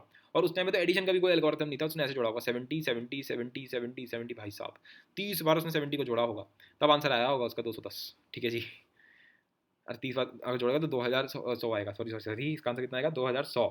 तो उन्हें ये बोला कि एक आदमी के पास 2100 चॉकलेट्स हैं, ठीक, और ऐसे हमारे पास 200 वो हैं, तो उन्होंने बोला 2100 2100 2100, ऐसा उसने कितनी बार जोड़ा होगा, सोच पा रहे हो कितनी बार जोड़ा होगा उसने, ऐसा 200 बार जोड़ा होगा उसने, ऐसा सबको प्लस किया होगा, तब जाके उसके पास उसका फाइनल आंसर आया होगा, ठीक है। तो ऐसा उसने जब घुमा घुमा के किया होगा तब वो इस ऑब्जर्वेशन पे पहुंच पाया कि अगर मैं ए इंटू बी इंटू सी लिख रहा हूँ तो चाहे मैं इनको पहले करूँ, चाहे मैं इनको पहले करूँ, चाहे मैं ए और सी को पहले करूँ, बात वही है, सेम ही आंसर आने वाला है, ठीक है। और लॉजिकली भी तुम इस सोच के देखो ना, पहले चाहे तुम ये निकाल लो कि एक आदमी के पास कितने वो हैं, या फिर तुम ये निकाल लो कि एक डिब्बे में कितनी चॉकलेट्स हैं, या फिर एक चॉकलेट के कितने आदमी हैं, मतलब कैसे भी सोच लो तुम, अगर ए इंटू सी कर लो, चाहे बी इंटू सी कर लो, चाहे ए इंटू बी कर लो, तीनों ही कॉम्बिनेशन से तुम लॉजिकली समझ सकते हो कि उसका क्या तरीका है। फिर हमारी 9th ऑब्जर्वेशन आई जिसका नाम था कंपेटेबिलिटी या फिर distributive property, and that is quite common कि भैया जी ए इंटू बी प्लस सी, ये जो अभी मैं तुम्हें बता रहा हूँ, ये तो मैं बता रहा हूँ इंट्यूटिव प्रूफ, है ना। फिर मैं तुम्हें बताऊंगा ज्योमेट्रिक प्रूफ की जो इनका एक्चुअल में जब इसको मैथ्स में उतारा गया कि ऐसा क्यों हो रहा है, ठीक है, ये जो चीज़ है ये एक्चुअल में मैथ्स में आ क्यों रही है वो भी तुम्हें बताऊंगा, टेंशन मतलब उस चीज़ की। और तुम्हें ये भी बताऊंगा कि मल्टीप्लिकेशन ये सब उभरा कहाँ से, ये मुझे लगता है कि ये सब डेफिनेटली जेई का पोर्शन नहीं है, मैं मान रहा हूँ इस बात को, जेई में नहीं है, 11th में नहीं है, तो तुम्हारा टाइम वेस्ट तुम इसको एज अ टाइम वेस्ट लो, तुम ले सकते हो, मैं तो कह रहा हूँ स्किप कर दो और क्या है ना, स्किप कर दो इस लेक्चर को अगर तुम्हें ऐसा लग रहा है तो। पर मेरे हिसाब से शायद हर किसी को यार ये जानना चाहिए, और नहीं जानना तो तुम स्किप कर सकते हो, इसमें ऐसा कुछ जेई लेवल का कुछ नहीं पढ़ाने वाला मैं इस लेक्चर में। चलो आओ इस पर, कंपेटेबिलिटी डिस्ट्रीब्यूटिव प्रॉपर्टी हम लोगों ने पढ़ रखा है ये कि ए इंटू बी प्लस ए इंटू सी, राइट, ये हम सब लोगों ने पढ़ रखा है बिल्कुल, ठीक है। तो ए प्लस बी इंटू सी, अगर मैं इसकी बात करता हूँ तो इसको भी हम लिख सकते हैं ए इंटू सी इंटू बी इंटू सी। सिमिलरली अगर ए प्लस सी इंटू बी है तो वो भी हम ऐसे लिख सकते हैं, ये डिस्ट्रीब्यूटिव प्रॉपर्टी होती है। इसका एग्जाम्पल ले सकते हो, जैसे कैसे लोगों ने ये ऑब्जर्वेशन पता लगाई, ऑब्जर्वेशन है अभी, ये सिर्फ प्रूफ नहीं है इस चीज़ का, और सिर्फ ऑब्जर्वेशन से कि 70 people have a box which have 5 apples and 6 bananas, तो टोटल कितने फ्रूट्स हुए। तो लोगों ने क्या करा, उन्होंने बोला भाई हमारे एक डिब्बे के अंदर एक्चुअल में फ्रूट्स कितने हैं, तो उन्होंने बोला भैया 5 + 6 11 फ्रूट्स हैं। तो उसने बोलते सिंपल वॉज 70 इंटू 11, यानी कि 70 प्लस 70 प्लस 70 ऐसे करते करते 770 आंसर आ गया, राइट।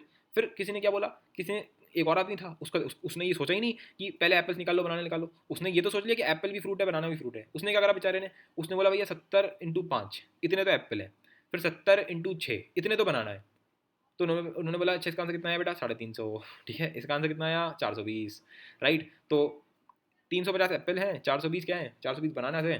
तो मैंने बोला भाई टोटल फ्रूट कितने हैं, उन्हें इसको जोड़ दिया, तब भी आंसर कितना है 770। तो बात तो वही है, चाहे अंदर से खोल चाहे बाहर से खोल, राइट। तो लोगों को थोड़ा बहुत इंट्यूटिवली समझ में आने लग गया, तो उन्होंने इसकी प्रॉपर्टी बना दी अलग अलग तरीके से। आई होप सो ये चीज़ समझ में आने लग गई होगी, ठीक है, okay. Now this proof was given thousands of years later when we know more logical explanation for multiplication, ठीक है। तो और ये जो प्रूफ है, ये अब जो मैं तुम्हें देने वाला हूँ, जो एक्चुअल प्रूफ है इसका, that is area of rectangle, क्योंकि पहले अभी तक इसका कोई प्रूफ नहीं था, वो सिर्फ ऑब्जर्वेशन थी। फिर इसका प्रूफ के बारे में बात करने लग गए लोग कि कैसे इसको प्रूफ किया जाए, है ना, कैसे ही सोचा जाए कि ए इंटू बी प्लस सी ये कहाँ से आया, राइट, ये चीज़ हम कैसे मान लें। तो मैं तुम्हें समझाने की कोशिश करता हूँ। मानो किसी ने लिखा है तुम्हारे सामने 4 × 5, ठीक है, किसी ने लिख दिया 4 × 5। इनफैक्ट उसने ये लिखा था 4 × लेट से 2 + 3, ये चीज़ लिखी थी उसने, तो तुमने ऑलरेडी क्या कर लिया 2 + 3, तो आ गया तुम्हारे पास 4 × 5, ठीक है। तो इसका मतलब क्या है कि 4 को 5 बार लिख दो, तो उसने बोला 4 टॉफ़ी, फिर 4 toffee, 4 toffee, 4 toffee and 4 toffee, उसने ऐसा 5 बार लिख दिया, ठीक, ऐसे करके उसने लिख दिया, ठीक है, परफेक्ट, आई होप इसमें कोई दिक्कत नहीं है।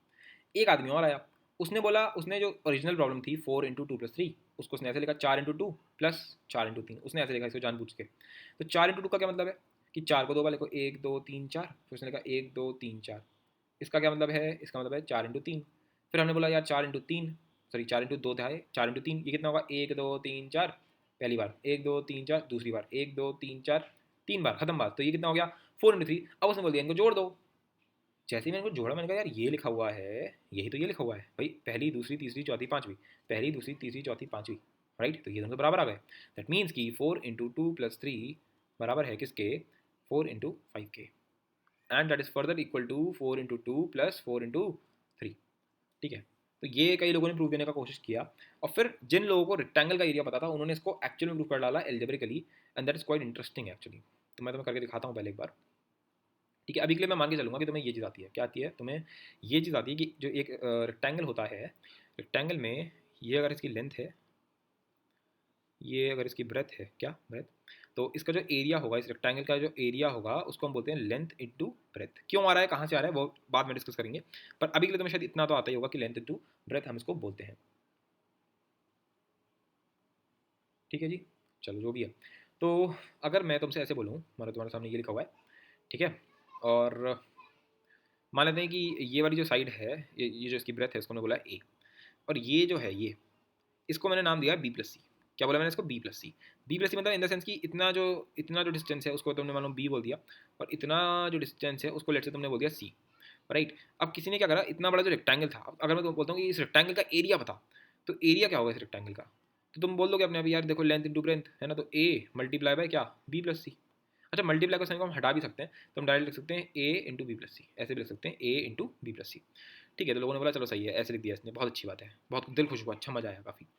फिर किसी ने बोला यार ये बी है, चलो काम करते हैं इसको डिवाइड कर देते हैं यहाँ से, तो किसी ने यहाँ पे ऐसे करके लाइन खींच दी, हाँ वही वही रेक्टेंगल चल रहा है बी, उसने ऐसे करके लाइन खींच दी। अब किसी ने बोला यार ये जो बना, ये वाला जो एरिया है, ये भी तो रेक्टेंगल है भाई, ये ए साइड है, ये बी है, तो इसका एरिया कितना होगा, इसका एरिया होगा ए मल्टीप्लाई बाय बी, सही बात है। फिर किसी ने बोला अगर ये ए है तो डेफिनेटली ये भी ए होगा, रेक्टेंगल है भैया ये, है ना, तो ये भी ए होगा, ये भी ए है, और ये तुम्हारा सी है, तो ये भी तुम्हारा रेक्टेंगल बन गया। तो अगर मैं इस वाले रेक्टेंगल का एरिया पूछता हूँ तो वो कितना आएगा, तो वो आएगा ए मल्टीप्लाई बाय सी। मैंने कहा एक मिनट रुक जा, इतने पोर्शन का आंसर कितना आ रहा है, ए इंटू बी, यानी कि ए भी बोल देते हैं इसको। इतने पोर्शन का आंसर कितना आ रहा है, ए इंटू सी, यानी कि ए सी बोल देते हैं। अगर मैं इन दोनों को प्लस कर दूं, अगर मैंने इन दोनों को प्लस कर दिया तो ये किसके बराबर हो गया, ये बराबर हो गया टोटल एरिया इस पूरे रेक्टेंगल का, और वो कितना है, वो बराबर है इसके, यानी कि ए इंटू बी प्लस सी। तो यहाँ से पहली बार निकल के आई बात कि A B plus A C equals to A into B plus C. तब से ये एज ए प्रॉपर्टी बन गया मैथ्स के अंदर, है ना, जो मैंने यहाँ पे लिख रखा है एकदम फॉर्मल तरीके से, तुम चाहो तो स्क्रीनशॉट ले सकते हो इस बात का कि B plus C A B A C, तो ए बी प्लस ए सी। तब से ये बात बन गई कि ए इंटू बी प्लस सी को हम ऐसे तोड़ देख सकते हैं। तुम्हारे टीचरों ने तुम्हें ऐसे पढ़ाया होगा, बेटा देखो बेटा ये ए जो है हवा में उड़ते उड़ते बी से मल्टीप्लाई हो गया, तो आंसर कितना आ गया बेटा, ए भी आ गया। फिर प्लस का साइन लगा, बेटा क्यों लगा, बेटा यहाँ पे प्लस का साइन है ठीक है, मैं तुम्हें बता रहा हूँ कैसे तुम्हारे टीचर पढ़ाते हैं तुम्हें, सही है। फिर क्या होता है, फिर बच्चे ऐसे सीखते हैं कि बेटा सर देखो ये तुम्हारा ए जो है ये सी से हवा हवा में मल्टीप्लाई हुआ है ना, इनका हवा हवा में इश्क हो गया, तो यहाँ पे आ गया ए सी, सही है ना बेटा। तो ये क्या बन गया, ए बी प्लस ए सी ठीक है। ऐसे ही पढ़ाया था तुम्हारे टीचर ने, मैं तुम्हें लिख के दे रहा हूँ, किसी ने तुम्हें एक्सप्लेन नहीं किया था कि ऐसा क्यों हो रहा है। ये जो चीज़ है ये तुम्हें किसी ने एक्सप्लेन नहीं कर रखी थी, जो इसका एक्चुअल प्रूफ है, जो इसका ज्योमेट्रिकल आइडिया है, जो इंट्यूटिव हमारा है। मैंने कहा भाड़ में जाए प्रूफ, हमें तो इससे फील आ गया यार पहली बार, है ना। मेरे हिसाब से जो मेरे टाइप का आदमी होगा उसको इससे बहुत बेहतरीन फील आता है, उसे बेहतरीन वाला क्या बोलेंगे, उसको सुख मिलता है इसको देख करके कि यार यार फाइनली इसका आंसर मिल गया मेरे को। चलो ऐसी बहुत सारे अभी आंसर हमें निकालने हैं, तुम टेंशन मत लो, एक एक चीज़ को खोद खोद के निकालेंगे कि ए प्लस बी का स्क्वायर ही क्यों ऐसा होता है। इनफैक्ट अभी तो इसे बी प्लस सी के लिए निकाला है। अभी ये एक चीज़ तुमने बचपन में पढ़ रखी है, दैट इज माइनस, कि बी माइनस सी। अभी मैंने माइनस का नाम ही नहीं लिया है, पूरा लेक्चर हो गया अभी तक मैंने माइनस का नाम नहीं लिया है तुम्हारे सामने, क्योंकि माइनस आया नहीं अभी तक जिंदगी में। अभी तो सिर्फ नेचुरल नंबर चल रहा है, प्यारा प्यारा काउंटिंग चल रही है, सिंपल सी, बिल्कुल रियल लाइफ के अंदर है भी हम लोग। हाँ एक और चीज़, एवरी नेचुरल नंबर 1 2 3 4 5 ऐसे करते करते अनलिमिटेड, ठीक है। इसको कलेक्टिवली ना अगर तुम मैथमेटिशियंस देखोगे तो वो क्या बोलते हैं नेचुरल नंबर। अब नेचुरल नंबर यार बहुत बड़ा हो जाता है तो उसको हम लोग बोलते हैं आलस में आके एन, ठीक है ना। नेचुरल नंबर का पहले लेटर क्या है, एन, उसका बोलते हैं एन। अब लोगों ने एन लिखना शुरू किया, तो एक बंदे ने, जैसे उसने एलजेब्रा पढ़ रखी थी ना, तो उसने किसी को एन बोल दिया, तो लोग कंफ्यूज होने लग गए कि यार ये एन है और इस वाले एन में क्या है। तो मैथमेटिशियन ने काम करा, उन्होंने बोला बेटा ये तुम एन तो बोलोगे, तुम एक छोटा सा डंडा भी बना देना यहाँ पे, ठीक है, तो हम समझ जाएंगे कि तुम नेचुरल नंबर की बात कर रहे हो और ये वाला जो एन है ये वेरिएबल है, ठीक है। वैसे इतना कोई ध्यान रखता नहीं है टू बी ऑनेस्ट। मैं भी जब लिखूंगा तो मैं बोलूँगा भैया कोई नंबर है मान ले एक्स और वो नेचुरल नंबर है, ठीक है, वो एक नेचुरल नंबर है, ठीक है। तो उसको दिखाने का भी तरीका होता है जो मैंने यहाँ लिख रखा है ऑलरेडी। अच्छा, हम लोग कई बार बोर्ड से भी दिखा देते हैं ऐसे ना, ऐसे करके लिख देंगे इसको ऐसे करते हुए, ठीक है। ये इसका भी मतलब होता है कि नेचुरल नंबर है, मैं तो सिंपल ऐसे दिखाऊंगा नेचुरल नंबर, सही है, आलस। पर एक्चुअल तरीका क्या है, एक्चुअल तरीका ये है, ऐसे लिखने का तरीका है, ये ऐसे करके डंडा बनाना होता है, ठीक है। चलो, तो इफ़ आई से कि ए बिलोंग्स टू एन, इसका मतलब क्या है कि A is a natural number. ये जो साइन होता है, ये वाला जो साइन होता है, ये खतरनाक वाला साइन, ठीक है, त्रिशूल सॉर्ट ऑफ लगता है, इस टाइप का साइन जो होता है ये, ठीक है। या ई जो जिसे कहते हैं, कई लोग ऐसा ई बनाते हैं, इसका मतलब होता है बिलोंग्स टू। क्या मतलब होता है इसका, बिलोंग्स टू, यानी कि जो ए है वो एक्चुअल में नेचुरल नंबर है। सिंपल सिंपल तुम समझो, कभी तुम्हारे सामने कोई ये लिख देगा कि ए बिलोंग्स टू नेचुरल नंबर, यानी कि ए जो है वो नेचुरल नंबर है, बस तुम्हें ये समझना है इससे। आई होप सो ये अपने आप में काफ़ी हद तक क्रिस्टल क्लियर है ये बात तुम्हारे। अगर तुम्हारे सामने एक दूंगा x belongs to natural number, तो तुरंत देखते समझ में आना चाहिए कि एक्स क्या है, एक्स नेचुरल नंबर है। तो एक्स नेचुरल नंबर का है, इसका क्या मतलब बना कि एक्स क्या हो सकता है, 1 हो सकता है, 2 हो सकता है, 3 हो सकता है, 4 हो सकता है, 5 हो सकता है, 1 लाख हो सकता है, 1,27,000 हो सकता है, कुछ भी हो सकता है, समझ गए ना। There was earlier no graphical representation, that is the number line of numbers, as there was no need, ऐसी कोई नीड ही नहीं थी। तो तुमने देखा अभी तक मैंने वो चीज़ नहीं बनाई जो तुमने बचपन में सीखी होगी इस टाइप से करके कि बेटा ये 0 है, ये 1 है, ये 2 है, ये 3, ये सब एब्स्ट्रैक्ट आइडिया है, ये सिर्फ मैथ्स है। जो तुम अभी देख रहे हो दैट इज अरिथमेटिक, जो तुम अभी देख रहे हो ना वो अरिथमेटिक है बॉस। अरिथमेटिक है मतलब कि वो बेसिक काउंटिंग पे मैंने बनाया है, समझ पा रहे हो ना इस चीज़ को, कि वो बेसिक काउंटिंग है, वो मेन चीज़ नहीं है। ठीक है। तो इस वजह से शायद तुम्हें लग रहा होगा, पर इसमें भी हम लोग नंबर, ये तुम्हारा नंबर लाइन और ये सब चीज़ें भी हम लोगों ने बात ही नहीं करी इसके ऊपर। फिर ऐसे चलता रहा आगे तक, फिर आगे जाके एक बहुत बड़ी वेरी बिग प्रॉब्लम आई, क्या कि एज द नंबर्स वो क्रिएटेड, रामलाल जो है भाई साहब हमारे, Ramlal use to keep record of his sales of his shop, है ना, कि वो अपनी, कि आज मैंने कितनी की सेल करी, आज मैंने कितने रुपए बचा लिए, कितने रुपए स्पेंड कर दिए आज मैंने। तो उसने देखा कि मैंने आज कुछ 1928 नाम से रुपए कमाए थे, इतने रुपए, और मैंने इतने ही खत्म कर दिए। तो उसने अपने घर पे आके वाइफ को जो बताया, उसकी वाइफ ने पूछा बेटा मुझे नंबर बता कितने नंबर तूने आज कमाए। है, उसकी वाइफ उससे ऐसी बात करती है। तो उसने बोला नथिंग, एम्प्टी, उसने बोला नंबर बोल। ठीक है, ठीक है ना, नंबर बोल।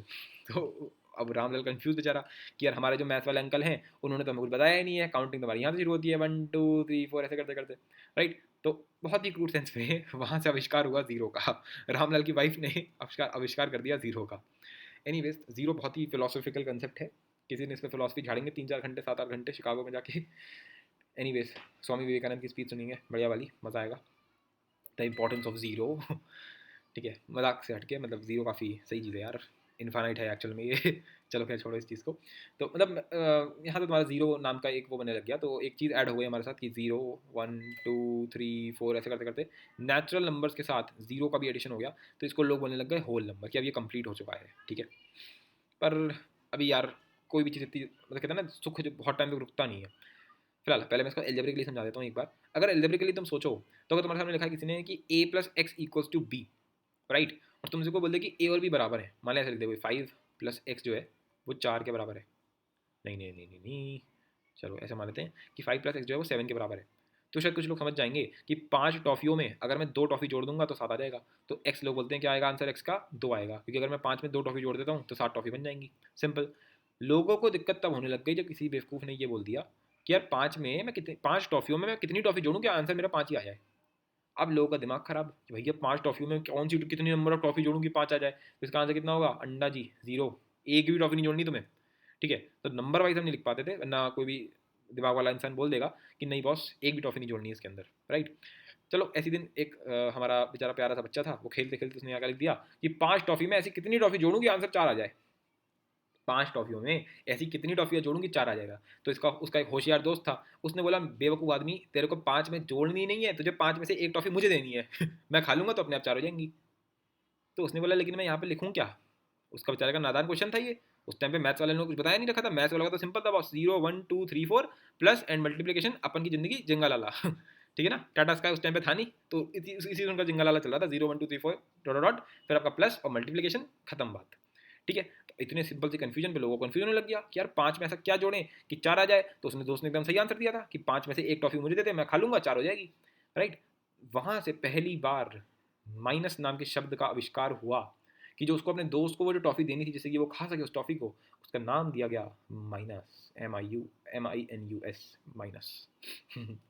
सही है, जिससे आगे जाके आविष्कार हुआ एक कंसेप्ट का जिसका नाम है सब्ट्रैक्शन, राइट। तो बताओ यार, बेचारा वो प्यारा सा बच्चा, उसने सब्ट्रैक्शन जो है वो बना डाला। ठीक है जी। तो उसी को हम ऐसे लिखते हैं कि यार अगर ए है और एक्स है मान लो, तो ए प्लस एक्स इक्वल्स टू अगर बी आ रहा है और बी और ए हमारे बराबर होगा, यानी कि 5 प्लस एक्स इक्वल्स टू 5, तो एक्स की वैल्यू कितनी होगी, 0 होगी। सही है, क्योंकि तुम 5 टॉफी में कुछ नहीं जोड़ रहे हो इसलिए 5 आ रहा है। चाहिए। अच्छा चलो, ये तो अच्छा था, पर जब ए ग्रेटर देन बी हो गया, यानी कि 5 प्लस एक्स इक्वल्स टू 3, यानी कि 5 में से ऐसा क्या जोड़ूं कि 3 आ जाए। दैट इज नॉट पॉसिबल कि 5 टॉफियों में से तुम्हें 2 टॉफियां हटानी पड़ेंगी। तो उन 2 टॉफियों को हटाने को बोला गया -2। वो अपने आप में एक पूरी फीलिंग है कि 2 का मतलब क्या होता था, 2 का मतलब क्या होता था, तो 2 टॉफी। पर 2 टॉफी हटानी है, 2 टॉफी प्लस 2, 2 टॉफी हटानी है तो -2। तो यहाँ पर क्या गया, 5 -2।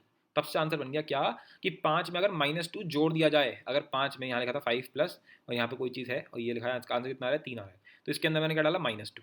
-2 का क्या मतलब है, बेटा 5 में से 2 टॉफी हटा दे, 5 में से 2 टॉफी हटा दे, तो कितनी टॉफी हो जाएंगी, 3 टॉफी हो जाएंगी सर जी। तो तब से आंसर बन गया, कुछ कुछ तो गड़बड़ है बॉस, क्योंकि अपने अपने आज तक ऐसा कुछ पढ़ा नहीं है।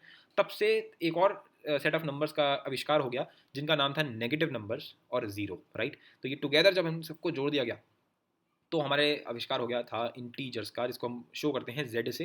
बेसिकली इसका मतलब क्या है, 0 1 2 3 4 ऐसे करते करते आपका अनलिमिटेड तक जाएगा ये, फिर -1 -2 -3 ऐसे करते करते ये आपका माइनस इन्फिनिटी तक जाता है। इन्फिनिटी क्या चीज़ है, इन्फिनिटी अभी के लिए तुम क्रूड सेंस में मान सकते हो, इट्स अ कंसेप्ट। इन्फिनिटी ऐसे बनाया जाता है इसको, क्या, इन्फिनिटी। ठीक है, 8 होता है ना, जैसे लूप है ये, कभी खत्म नहीं होता लूप। देखो यहाँ से शुरू हुए, यहाँ पे खत्म हो गए। अब जैसे ही मैं यहाँ पहुँचा, मैं बता नहीं सकता कि मैं कहाँ से शुरू हुआ। समझ में आ रही हो, समझ में आ रही होगी ये बात, कि तुम ये नहीं बता सकते कि तुम कहाँ से शुरू हुए या फिर कहाँ पे खत्म हुए। फॉर एग्जाम्पल मैं तो समझ लेता हूँ 5, तो मुझे पता है मैं यहाँ से शुरू हुआ हूँ, फिर ऐसे चलाऊंगा चलाऊंगा चलाऊंगा, मैं यहाँ पे पहुँच गया हूँ। पर यहाँ पे मैं ये कैसे बताऊँ मैं कहाँ से शुरू हुआ। अगर मैं यहाँ से चलता शुरू हुआ तो यहाँ से चलते चलते मैं यहाँ से शुरू हो जाऊँगा। अगर मैं यहाँ से शुरू हुआ होता तो मैं ऐसे जाते जाते जाते जाते यहाँ पहुँच जाता। कहने का मतलब ये कि तुम ये नहीं बता सकते कि इसका स्टार्टिंग पॉइंट क्या है और इसका एंडिंग पॉइंट क्या है, इसलिए इसका नाम रखा गया है लूप, है ना। तो इन्फिनिटी को हम लोग ऐसे शो करते हैं। तुम्हारा इन्फिनिटी के नाम पे सिर्फ एक है नंबर जिसका नाम है 8, तो वो अपने आप में इन्फिनिटी है, वर्टिकल इन्फिनिटी है वो, राइट। तो जो भी फिलहाल, तो इन्फिनिटी का मतलब होता है अनलिमिटेड, कि हमें वो एक तरीके से नेवर एंडिंग लूप है वो। ठीक है, तो जैसे 0 1 2 3 4 5 6 7 8 9 10 11 12 जो भी तुझे नंबर बताएगा उसका एक जोड़ दूंगा, वो उससे बड़ा हो जाएगा। तो हमारे पास दुनिया में कोई लार्जेस्ट नंबर नहीं है और दुनिया का सबसे स्मॉलेस्ट नंबर भी हमारे पास नहीं है। सबसे स्मॉलेस्ट नंबर को बोला जाता है माइनस इन्फिनिटी। वो एक कंसेप्ट है सिर्फ, वो नंबर नहीं है। ठीक है, क्या बोलते हैं कि यार माइनस इन्फिनिटी मतलब कि पॉसिबल नहीं है, और इन्फिनिटी यानी कि सबसे बड़ा पॉजिटिव नंबर हमें नहीं पता, सबसे छोटा पॉजिटिव नंबर भी हमको नहीं पता। ठीक है, अच्छा तुम क्या ये बात समझ पा रहे हो कि जो इनबिल्ट ऑर्डर था क्या वो अब रहेगा। जो इनबिल्ट ऑर्डर था कि यार 0 जो होगा वो 1 से बड़ा है ना, ये इस टाइप से 1, फिर ये 2 जो होगा वो 1 से बड़ा, 3 ऐसे ऐसे ऐसे ऐसे, तो ऑब्वियसली इसका ऑर्डर अब भी रहेगा। क्योंकि अगर यहाँ पर मान ले 5 टॉफी थी पहले, ठीक है, सही है, और अब मैंने ये 2 टॉफी हटा ली यहाँ से, तो अब सिर्फ 3 टॉफी बची। तो ये जो 2 टॉफी हटा ली, ये तुमने कम कर दिया यहाँ पर, इसलिए फिर -2 को एक अलग कहते हैं ना गंदी नज़रों से देखा जाने लग गया। तो उसका उसका ऑर्डर, इनबिल्ट ऑर्डर ऐसा बन गया यहाँ पर कि यही वाला ऑर्डर हम लोगों ने फॉलो किया। इसका भी और भी रीज़न एक्सप्लेन करूंगा ऑर्डर का। फिलहाल तो जो भी था फिलहाल, तो इसको बोलने लग गए लोग इंटीजर। ठीक है, अब इनके नामों पे नहीं जाते, Latin name, Greek name, Indian name, जो भी है वो सब छोड़ो, इनको इंटीजर बोलते हैं और इसको जेड से डिनोट किया जाता है। अगर मैं तुमसे बोल दूं कि ए बिलोंग्स टू जेड, इसका मतलब क्या है कि ए एक इंटीजर है, यानी कि ए क्या क्या हो सकता है, ए हो सकता है 1 2 3 4 5 ऐसा कुछ हो सकता है। ए 0 भी हो सकता है, ए हो सकता है कि ऐसा हो कुछ -1 हो सकता है, -2 हो ए, या हो सकता है ए तुम्हारा कुछ -9 8 9 7 6 इस टाइप का भी कुछ हो सकता है, राइट। तो तुम्हारा ए ये हो सकता है। अगर मैं बोलूँगा कि ए बिलोंग्स टू जेड, उसका मतलब क्या है कि ए क्या हो सकता है, ए हमारा इंटीजर हो सकता है सर जी। तो इस कंसेप्ट के थ्रू हमारे पास क्या चीज़ें उभर के आ गई, हमारे पास आ गया व्हाट इज सब्ट्रैक्शन, है ना, and division come into picture now, है ना। सब्ट्रैक्शन एंड डिवीजन नाम की जो बला थी वो हमारे पास अब दुनिया में प्रकट हो चुकी हैं अचानक से। वो जो बच्चे बेचारे खेल रहे थे, उन्होंने जो 5 प्लस एक्स इक्वल टू 4 ये जो पाप कर दिया, उसकी वजह से आज के टाइम पे हमारे पास डिवीजन एंड सब्ट्रैक्शन दोनों है। ठीक है, तो अब इसके बारे में बात करते हैं। तो क्या है एक्चुअल में इसका मतलब, क्या है, कहाँ से आया ये, क्या हो रहा है इसके अंदर। सही है, चलो बहुत सिंपल सी बात है। Divide 40 toffees to 8 kids. 8 बच्चे खड़े हैं सर जी आपके पास, उनको तुम्हें 40 टॉफियाँ देनी है, तो यार कैसे दूँ मैं उनको। बहुत सोचा, और एक बहुत ही कोई वृद्ध से आदमी थे, वृद्ध मतलब कि ओल्ड वाले आदमी थे, बहुत ही बेचारों की बहुत एज थी उनकी और उनके अंदर बहुत नॉलेज था। उन्होंने बोला एक काम कर बेटा, पहले बच्चे को 5 टॉफ़ी दे दे। तो हमने अपनी 40 टॉफ़ी, जो हमारा बैग था ऐसे करके, हमारे पास बहुत बड़ा सा एक टोली टाइप की बैग थी हमारे पास, उसमें बहुत सारी टॉफ़ी रखी हुई थी। कितनी टॉफ़ी रखी थी उसके अंदर? 40 टॉफ़ी रखी थी। उसमें से मैंने 5 टॉफ़ी निकाली, मैंने उसमें से 5 टॉफ़ी निकाली, ठीक है, और उसको मैंने एक बच्चे को दे दी जाके, एक बच्चे को दे दी, वो भी खुश, हम भी खुश। ठीक है, तो अगर मैंने एक बच्चे को दे दी, अब मेरे बैग में कितनी टॉफी बची? अब मेरे बैग में कितनी बची भाई? 40 में से तुमने 5 दे दी, तो लोगों ने क्या बोला कि भाई 40 माइनस 5, यहाँ से सब्ट्रैक्शन निकलने आने लग गया कि 40 में से तुमने 5 टॉफी दे दी, तो कॉमन सेंस क्या बोलता है, ये 35 टॉफी बची। ठीक है जी। फिर उन्होंने बोला बेटा दूसरे बच्चे को बोला, दूसरे बच्चे को बोला, किसी को रुलाना तो है नहीं, सबको सेम नंबर देना है, इसको भी 5 टॉफी दे दे। तो 35 में से उसको भी 5 दे दी, तो 30 बची। फिर 30 में से फिर 5 बच्ची दे दी, तो फिर 25 बची। फिर 25 में से फिर जो चौथा बच्चा था उसको भी 5 दे दी, तो फिर 20 बची। फिर जो पांचवा बच्चा था उसको भी 5 टॉफी दे दी, तो 15 बची। फिर जो छठा बच्चा था उसको भी 5 पकड़ा दी, ठीक है ना, जो छठा बच्चा था उसको भी 5 पकड़ा दी, तो 10 आ गई। फिर जो सातवां बच्चा था उस जो 10 टॉफी बची थी, उस 10 टॉफियों में से उसको भी 5 टॉफी दे दी, तो सातवें बच्चे को भी 5 टॉफी मिल गई। फिर जो आठवां बच्चा था उसके लिए एग्जैक्टली बैग में कितनी टॉफी बची थी? 5 टॉफी। उन पांचों टॉफीज को मैंने बाहर निकाला, तो 5 माइनस 5 बैच, जो हमारा बैग था उसमें कितनी टॉफी बची है? 0, एक भी टॉफी नहीं है उसके अंदर, और वो 5 टॉफी भी इसको मिल गई, यानी कि 8 बच्चों को 5-5 टॉफी मिल गई हैं। आज के टाइम पे हालत ये है, हर बच्चे के पास 5 टॉफी है, वो बहुत सारा सबके सब बहुत खुश हैं। हमारे बैग में एक भी टॉफी नहीं है, हम इस टाइम पर रो रहे हैं क्योंकि हमारी सारी टॉफी इस टाइम पे खत्म हो चुकी हैं। पर हमें इस बात की खुशी है यार, बच्चों में से किसी के साथ भी वो नहीं हुई पार्शियलिटी कि इसको 8 टॉफी मिल गई, इसको 2 मिली है, इसको एक भी नहीं मिली है, सबको 5-5 मिली है। ठीक है, तो ये वृद्ध आदमी कौन था? ये वृद्ध आदमी एक्चुअली में टाइम ट्रैवलर था, ठीक है, जो कि डोरेमोन के पैकेट से निकल के आया था। जो भी है, सिंस इट माइनस सो क्या बोल रहा हूँ मैं, तो ये रिपीटेटिव माइनस तुम देख पा रहे हो यहाँ पे कि 35 माइनस 5 माइनस माइनस माइनस, इस पूरे प्रोसेस को लोगों ने बोला चमत्कारी प्रोसेस, है ना, चमत्कारी प्रोसेस। इस चमत्कारी प्रोसेस को लोगों ने बोला डिवीजन। क्या बोला उन्होंने? डिवीजन। डिवीजन काफी तक एक सही नाम लग रहा है, क्योंकि डिवाइड हम करते हैं ना कि भाई 40 टॉफी थी, तो हमने उनको 8 लोगों में डिवाइड कर दिया। तो लोगों ने बोला 40 टॉफी थी, उनको 8 लोगों में डिवाइड कर दिया, तो डिवाइड का सिग्नल कहाँ से आ गया? माइनस से, भाई माइनस ऐसा है, तो ऐसे उन्होंने एक और चीज़ बना दी इसके आसपास, तो ये बन गया डिवीजन, ये याद रखने लग गया। यानी जैसे प्लस था, तो प्लस को घुमा के क्या बना दिया? मल्टीप्लाई। ऐसी जब माइनस तुम देख पा रहे हो हर जगह पे माइनस यूज हो रहा है सिर्फ और सिर्फ, तो माइनस क्या बना दिया गया? ऐसा वाला। समझ गए? ठीक है जी, परफेक्ट, आई थिंक सो ये चीज़ काफ़ी तक लॉजिकल लगा होगा। तो तब से आंसर बन गया कि अगर 40 टॉफीज तुम्हें 8 लोगों में डिवाइड करनी है तो 5 आंसर आ रहा है। तो 5 का एक्चुअल में सेंस क्या है? 5 का मतलब ये है कि तो 5-5 टॉफी एक एक आदमी को बांट दे, तेरी टॉफी खत्म हो जाएंगी और हर एक बच्चे को 5-5 टॉफी मिल जाएंगी। वहां से तुम्हारा डिवीजन का एक तरीके से पूरा जो फील थी वो निकल के आ गई।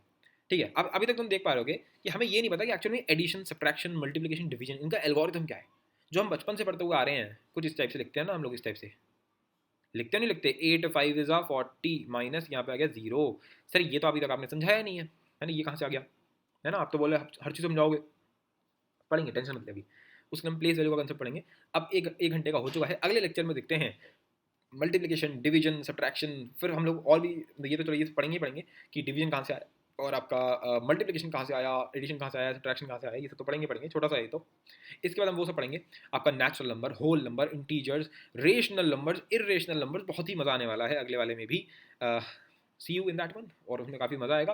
मैं फिर से बोल रहा हूँ, जिनको इंटरेस्ट नहीं आ रहा है इसके अंदर, वैसे तो ऐसा नामुमकिन सा है कि तुम जेई की तैयारी कर रहे हो या फिर तुम बोर्ड की तैयारी कर रहे हो, तुम ओलंपियाड की तैयारी कर रहे हो, तुम्हें इसमें इंटरेस्ट ना आए, मैं नहीं मानता इस चीज़ को। फिर तो तुम कर ही क्यों रहे हो? मेरा मानना तो ये है, तो मेरे हिसाब से मतलब मैथ्स में इंटरेस्ट अगर होगा तो शायद हर किसी का ये बचपन का डाउट है, और इतना टाइम लगाने में इतनी कोई दिक्कत नहीं है। तुम स्टार्टिंग में वैसे भी टाइम वेस्ट ही कर रहे होते हो, क्या क्या देखते हो तुम यूट्यूब खोल खोल के। मुझे क्या पता नहीं है, मैं सब जानता हूँ भाई, सब क्या क्या देखते हो तुम लोग यूट्यूब खोल खोल के। तो जब वो सब देखना ही है तो इसकी जगह भी ये सब देख लो थोड़ा बहुत। क्यूरियोसिटी जब जगती है ना, तो जिस लेवल का तुम्हें फीलिंग आते हैं, सेटिस्फैक्शन मिलता है दिमाग के अंदर, that is of another level, right. Alright then मिलते हैं अगले वाले में, और वहाँ देखेंगे कि डिवीजन एक्चुअल में ऐसा ही क्यों होता है, मल्टीप्लिकेशन हम ऐसे ही क्यों करते हैं, और भी बहुत सारे अलग अलग टाइप की चीज़ें देखेंगे, मज़ा आएगा। मिलते हैं अगले वाले में। Alright then, thank you very much.